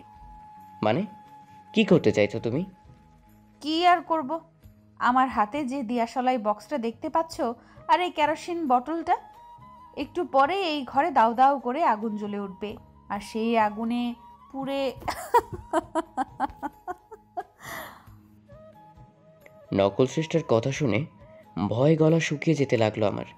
ও নিশ্চয়ই আমাকে এগুলো ভয় দেখানোর জন্য বলছে না, কারণ মানুষ যখন হিংস্র হয়ে ওঠে তখন তার পক্ষে সব কিছু সম্ভব। দেখতে পাচ্ছি শ্রেষ্ঠা বাহির থেকে ঘরের ভেতরে আর দরজার সামনে কেরোসিন ছিটিয়ে দিচ্ছে। আমার কোনো নিষেধই কানে তুলছে না ও। এক পর্যায়ে বোতলটা খালি হাতে একটা দেশলাই জ্বালিয়ে নেয়, তারপর সেটা জানালা দিয়ে আমার রুমের ভেতরে ছুঁড়ে মারল। মুহূর্তেই সারা ঘরে দাউ দাউ করে আগুন জ্বলে উঠল। আমি কি করব বুঝতে পারছি না। বাইরে বের হবার একটা মাত্র দরজা, সেটাও নকল শ্রেষ্ঠা বন্ধ করে রেখেছে। আবার কোনো আকুতি মিনতি কানে তুলছে নাও। মাথাটা কি খারাপ হয়ে গেছে তোমার? কি করছো এগুলো? দরজা খুলো বলছি। না, দরজা আমি খুলবো না। আজকে এখানেই মরতে হবে তোমায়। আমার পেছনে লাগার খুব শখ, তাই না? তুমি এটা কিছুতেই করতে পারো না আমার সাথে। আমি ছাড়বো না তোমায়। চুপ থাকো, একদম চুপ। মরার সময়ও দেখছি তোমার তেজ কমেনি। আমাকে আর রাগিয়ে দিও না। আমি বুঝতে পারি শ্রেষ্ঠা আমার কথা শোনার মানুষ নয়। ও আমাকে এখানে মারার জন্যই ছেড়ে দিয়েছে। নিজেকে বাঁচাতে হলে আমাকে কিছু করতে হবে। একটু পরে শ্রেষ্ঠার আওয়াজ বন্ধ হয়ে গেল। তার মানে ও চলে গিয়েছে, আমাকে মৃত্যুর হাতে একা ছেড়ে পালিয়ে গিয়েছে ও। অবশ্য ঘর থেকে বেরোনোর একটা রাস্তা আছে, আর সেটা হলো জানালা। কাঁচের জানালা ভেঙে ঝাঁপ দিতে হবে আমায়। সোজা 6তলা বিল্ডিংয়ের উপর থেকে ঝাঁপ দিতে হবে আমায়। আমি জানি না এখান থেকে ঝাঁপ দেবার পরে বেঁচে থাকবো কিনা, কিন্তু এই সময় ঘরের ভেতরে পুড়ে মরার থেকে জীবনের ঝুঁকি নেওয়াটা বেশি বুদ্ধিমানের কাজ হবে। কারণ ঘরের ভেতরে থাকলে নিশ্চিত মৃত্যু আমার, আর ঝাঁপ দিলে তাও একটা বাঁচার আশা থাকবে। এভাবে জানালার পাশে এসে দাঁড়িয়ে পড়ি, তারপর নিচের দিকে তাকাই। যতই মনস্থির করি না কেন, এত উপর থেকে ঝাঁপ দিতে বেশ ভয় করছে আমার। ভয় পেয়ে পা কাঁপতে লাগলো। একটা কথা ভালো করেই জানি আমি, আমাকে কোনোভাবেই হেরে গেলে চলবে না। নিজের মায়ের খুনির শাস্তি নিশ্চিত না করে আমি মরে গিয়েও শান্তি পাবো না। আমাকে আর কোনো কারণে না হোক মৃত মায়ের কথা ভেবে বাঁচতে হবে। যদি বাঁচতে নাই পারি, অন্তত বাঁচার আপ্রাণ চেষ্টা তো করতেই পারি। আর কিছু না ভেবে চোখ জোড়া বন্ধ করলাম, তারপর নিচের দিকে ঝাঁপ দেই। চোখ খুলে দেখতে পাই একটা রুমে শুয়ে আছি আমি। অপরিচিত একটা রুম, যেখানে আমি আগে কখনোই আসিনি। ধীরে ধীরে সবটা মনে পড়তে লাগলো আমার। নকল স্রষ্টার সাথে ঝামেলা হওয়া, আমাকে বন্দি করে ঘরে আগুন লাগিয়ে দেয়া, তারপর আমার বিল্ডিং থেকে ঝাঁপ দেওয়া। এরপরে আর কিছুই মনে নেই আমার। এখন এখানেই বা কি করে এলাম জানা নেই আমার। অনুভব করছি সারা গায়ে প্রচণ্ড ব্যথা, অনেকটা জায়গা কেটে গিয়েছে। আবার সেখানে মেডিসিনও লাগিয়ে রাখা হয়েছে। খুব জানতে ইচ্ছে করছে কে আমাকে সেবা শুশ্রূষা করে সারিয়ে তুলল, কারণ এই পৃথিবীতে আমার মঙ্গল চাইবার মতো কেউ আছে বলে জানা নেই আমার। আরও কিছুটা সময় অতিবাহিত হয়ে গেল, চারপাশে কাউকে দেখতে পাচ্ছি না। ধীরে ধীরে উঠে বসলাম আমি, তারপর নিচে পা বাড়াবো, ঠিক তখন ভেতরে কেউ ঢুকে পড়ল। তাকে দেখে যেন বিস্ময়ে চোখ উল্টে যাওয়ার উপক্রম আমার। মনে হচ্ছে চোখের সামনে স্বপ্ন দেখছি। আমার সামনেই শ্রেষ্ঠা দাঁড়িয়ে আছে। না, এ আমার স্ত্রী, সেই নকল শ্রেষ্ঠা নয়, আসল শ্রেষ্ঠা দাঁড়িয়ে আছে আমার সামনে। আমি তাজ্জব বনে গিয়েছি নিজেকে তার ঘরে দেখে। যে কিনা আমার মৃত্যু চায়, সে বাঁচালো আমায়। শ্রেষ্ঠাকে এই মুহূর্তে কি বলবো বুঝতে পারছি না। ও নিজেই আগে মুখ খুলল। এখন কেমন লাগছে? তুমি আমাকে বাঁচিয়েছো, তাই না? আমাকে সুস্থ করে তুলেছো তুমি। কি মনে হচ্ছে দেখে তোমার? না, আমি সত্যিই বুঝতে পারছি না তুমি আমাকে বাঁচালে কেন। তুমি সেদিন নিজের মুখে স্বীকার করেছো আমার ক্ষতি চাও, তুমি আমার শেষ করে দিতে চাও। তাহলে? হ্যাঁ, চেয়েছিলাম, কিন্তু তখন চাইলে এখনো যে চাইতে হবে এটা কোথায় লেখা আছে? আমি সত্যি তোমার কথার মাথা মুন্ডু কিছুই বুঝতে পারছি না। কি চাইছো তুমি, ক্লিয়ার করে বলো। আচ্ছা, এটাও তোমার নতুন কোনো চাল, তাই না? না, আমি কোনো চাল চালছি না। আমি জানি আমার পূর্বের রূপ দেখে আমার প্রতি এক প্রকার ঘৃণাবোধ কাজ করছে তোমার, আর সেটা অস্বাভাবিকও নয়। তুমি আমাকে বাঁচালে কি করে? আমার যতদূর মনে পড়ে আমি ঝাঁপ দিয়েছিলাম নিজের বিল্ডিং থেকে। তারপর তারপর কি হলো? তুমি আমাকে পেলেই বা কি করে? আমি অনেক আগে থেকেই ওখানে ছিলাম, তোমার বাড়িতে। হোয়াট? কি বলছো তুমি এসব? হ্যাঁ সত্যি, আমি নিজের মনের একটা সন্দেহ থেকেই তোমার বাড়িতে গিয়েছিলাম। সন্দেহ? কিসের সন্দেহ? মনে পড়ে তুমি জোর করে সেদিন আইডেন্টিফাইড করেছিলে আমায়। আমি যদিও নিজের পরিচয় স্বীকার করিনি সেদিন তোমার কাছে। তোমার সেই ব্যবহারে কয়েকটা অদ্ভুত আর খটকা প্রশ্ন ঘিরে ধরে আমার। আমি দেখতে চেয়েছিলাম কেমন সংসার করছো তুমি। তোমার বউকে দেখতে গিয়েছিলাম, কিন্তু আমি নিজেও জানতাম না ওখানে কত বড় সারপ্রাইজ অপেক্ষা করছে আমার জন্য। বুঝলাম না। বুঝলে না? বুঝিয়ে বলছি। আমাকে জানানো হয়েছিল তুমি আমাকে ছেড়ে বিয়ে করে সুখে সংসার করছো। আমাকে বোঝানো হয়েছিল তুমি ধোঁকা দিয়েছো আমায়। জানানো হয়েছিল? কে জানিয়েছিল তোমায়? আর কে বা বুঝিয়েছিল আমি তোমায় বিয়ে না করে ধোঁকা দিয়েছি? সব বলছি, আগে আমার কথা শোনো। আমি দেখতে গিয়েছিলাম ওই বাড়িতে তুমি আমাকে ভুলে ঠিক কেমন সংসার করছো, কিন্তু তোমার বাড়িতে গিয়ে আমি দেখি ওখানে হুবহু আমার মতো দেখতে কেউ আছে। এটা দেখেই খটকা লাগে আমার। ভাবলাম হয়তো কোনো বড় ভুল করতে চলেছি আমি, তোমার সাথে অনেক বড় অন্যায় করে ফেলছি আমি। এরপর আমার চোখ আর মন থেকে অবিশ্বাসের পর্দা পুরোপুরি সরে গেল যখন আমি শুনতে পাই তুমি নিজের স্ত্রীকে শ্রেষ্ঠা বলে সম্বোধন করছো। আমি বুঝতে পারি তুমি হয়তো তাকে শ্রেষ্ঠা ভাবছো, কিন্তু সেই তো প্রকৃতপক্ষে শ্রেষ্ঠা নয়। এরপর তুমি তাকে ব্ল্যাক কফিতে বিষ মেশানোর মিথ্যে ভয় দেখালেই আমি সবটাই লুকিয়ে দেখছিলাম। এক মিনিট, তুমি আমার বাড়িতে ঢুকলে কি করে সেটা তো বললে না। যেহেতু বাড়িতে তুমি আর সেই বহুরূপী ছাড়া কেউই ছিল না, তাই বাড়িতে লুকিয়ে থাকতে সমস্যা হয়নি আমার। আর যদি বলো তোমার বাড়িতে ঢোকার কথা, এইসব কোনো ব্যাপার নয় আমাদের মতো মানুষদের জন্য। আমি লক কেটে ঢুকেছিলাম তোমার বাড়িতে। আচ্ছা বুঝলাম, তারপর? তুমি তোমার স্ত্রীকে একটা ঘরের ভেতরে নিয়ে গেলে, তারপর কথা বলছিলে তার সাথে।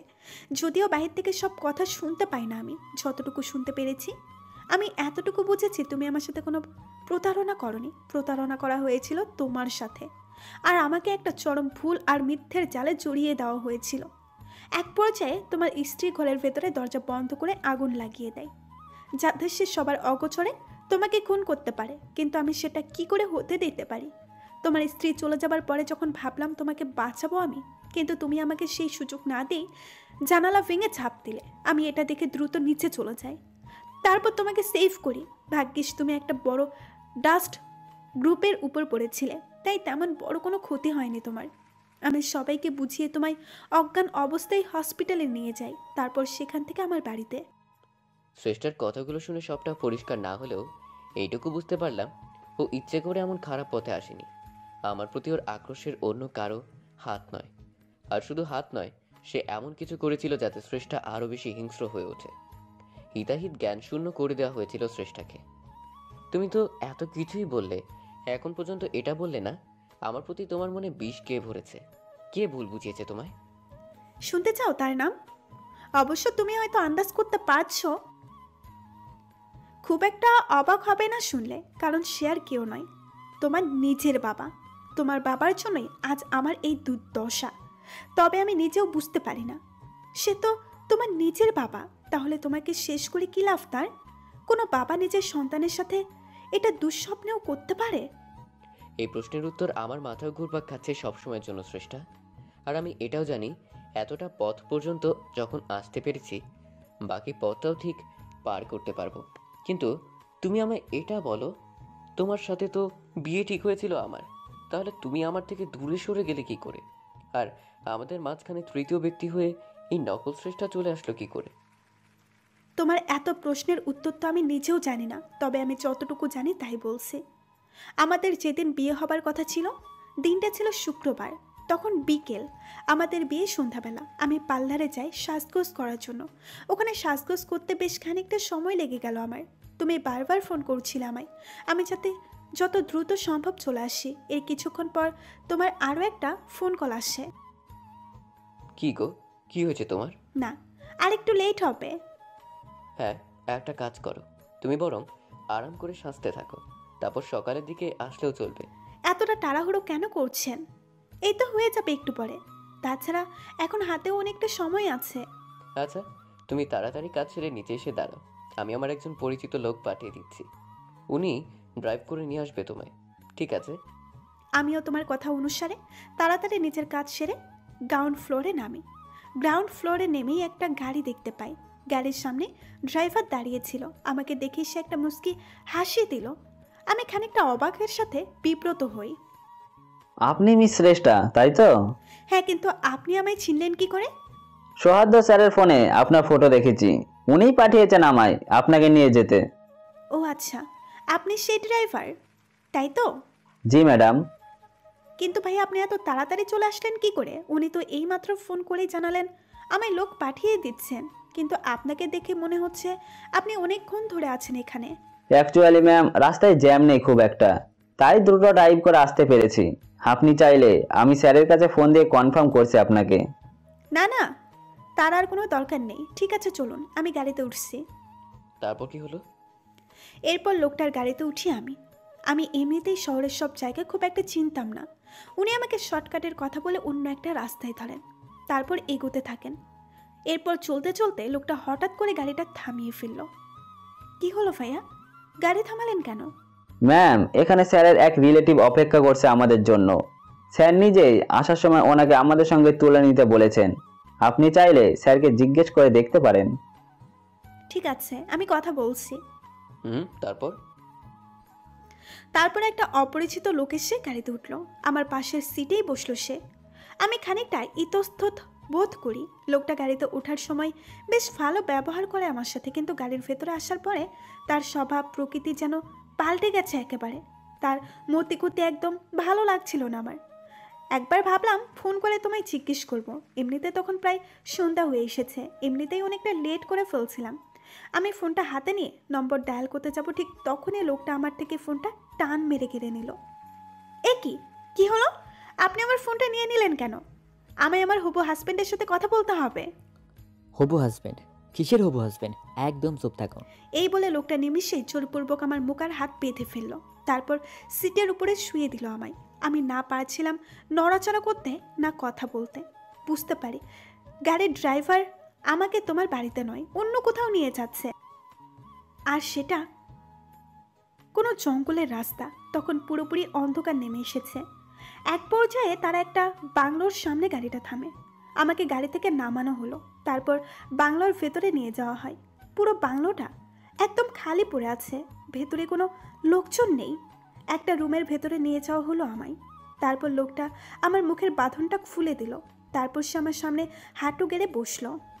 সরি ম্যাডাম, আপনাকে এতক্ষণ কষ্ট দিতে হয়েছে। আমার জীবনটা বরবাদ করে দুঃখ প্রকাশ করছো তোমরা? লজ্জা হয় না তোমাদের? তোমরা মানুষ না জানোয়ার? যা হয়েছে আমাদের কোনো দোষ নেই, আমরা শুধু অর্ডার ফলো করছি। আপনাকে আপাতত এখানে থাকতে হবে। কি বলছো কি তোমরা? এখানে থাকতে হবে মানে? জানো আজ আমার বিয়ে, আমার জীবনটা শেষ হতে চলেছে তোমাদের জন্য। আর ওইদিকে আমার হবু বর, না জানি সে কতটা টেনশন করছে। কেউ কোনো টেনশন করছে না, আপনি এই ব্যাপারে নিশ্চিত থাকতে পারেন। এই তোমরা কারা বলো তো? আমার এত বড় একটা সর্বনাশ করে ঠান্ডা মাথায় কথা বলছো কি করে? আবার আমাকে কিনা বলছো চিন্তিত থাকতে।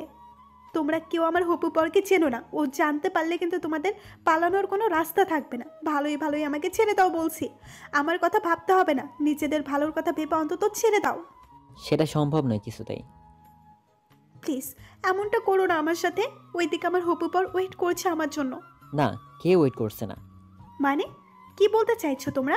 ফাজলামো করছো আমার সাথে তোমরা? আমরা একেবারে সত্যি বলছি, আপনার জন্য কেউ না চিন্তা করছে, না কেউ ওয়েট করছে। কারণ এই কিডন্যাপটা আপনার হবু বর মিস্টার সোহার্দই করেছেন আমাদের দ্বারা। আমি মরে গেলেও বিশ্বাস করি না এটা। সোহাদ্দ আমাকে কিডন্যাপ কেন করাতে যাবে? আর কোনো অজুহাত খুঁজে পেল না তোমরা? নিজেরা অন্যায় করে শেষে কিনা আমার হবু বরের উপর চাপাচ্ছ। আমরা জানি আপনি এত সহজে আমাদের কথা বিশ্বাস করতে পারবেন না, তবে নিজের চোখে দেখলে কি বিশ্বাস করবেন? এই বলে লোকটা নিজের মোবাইলটা বের করে আমার চোখের সামনে ধরলো। আমি দেখতে পাই তুমি বেশ হাসি মুখে বিয়ের আসরে বসে আছো, পাশেই তোমার স্ত্রী। যদিও ঘুমটার কারণে তার চেহারা ভালোভাবে দেখতে পাচ্ছিলাম না। তোমরা দুইজন দুজনের সাথে হাসি মুখে কথা বলছো। এই দৃশ্য দেখে মনে হলো আমার চোখ যেন ধোঁকা দিচ্ছে আমায়। নিজের চোখকে বিশ্বাস করতে পারছিলাম না। অনুভব করছি ধীরে ধীরে মাটি সরে যাচ্ছে আমার পায়ের নিচ থেকে। দেখলেন তো ম্যাডাম, আমরা তখন কি বলছিলাম? আপনাকে স্যার বিয়ে করতে চাননি কখনো, উনি অন্য কাউকে বিয়ে করতে চলেছেন। তাই আপনাকে এভাবে নিজের পথ থেকে সরিয়ে দিলেন। এখানে শুধু শেষ নয়, আরও অনেক ধরনের অর্ডার আছে আমাদের ওপর, যা আপনার সাথে করতে হবে আমাদের। আরও অর্ডার? আর কি অর্ডার দিয়েছেন তোমাদের স্যার? আপনাকে রেপ করার হুকুম আছে আমাদের ওপর। আর উনি আপনার অবস্থায় বলেছেন যাতে আপনি নিজেই নিজের চেহারা দেখে ভয় পান। ফ্ল্যাশব্যাক শেষ। শ্রেষ্ঠার মুখে সেদিন রাতের বর্ণনা শুনে বিস্ময়ে হতবাক হয়ে যাচ্ছি আমি। তার মানে ওরা দুজন মিলে তারপর রেপ করে তোমায়? না, সেদিন ওরা আমার কিছুই করতে পারেনি, স্পর্শ পর্যন্ত করতে পারেনি আমায়। পারেনি? কিন্তু কিভাবে সম্ভব হলো সেটা? সেটা শুনলে তুমি আরো বেশি অবাক হবে সোহায়তো।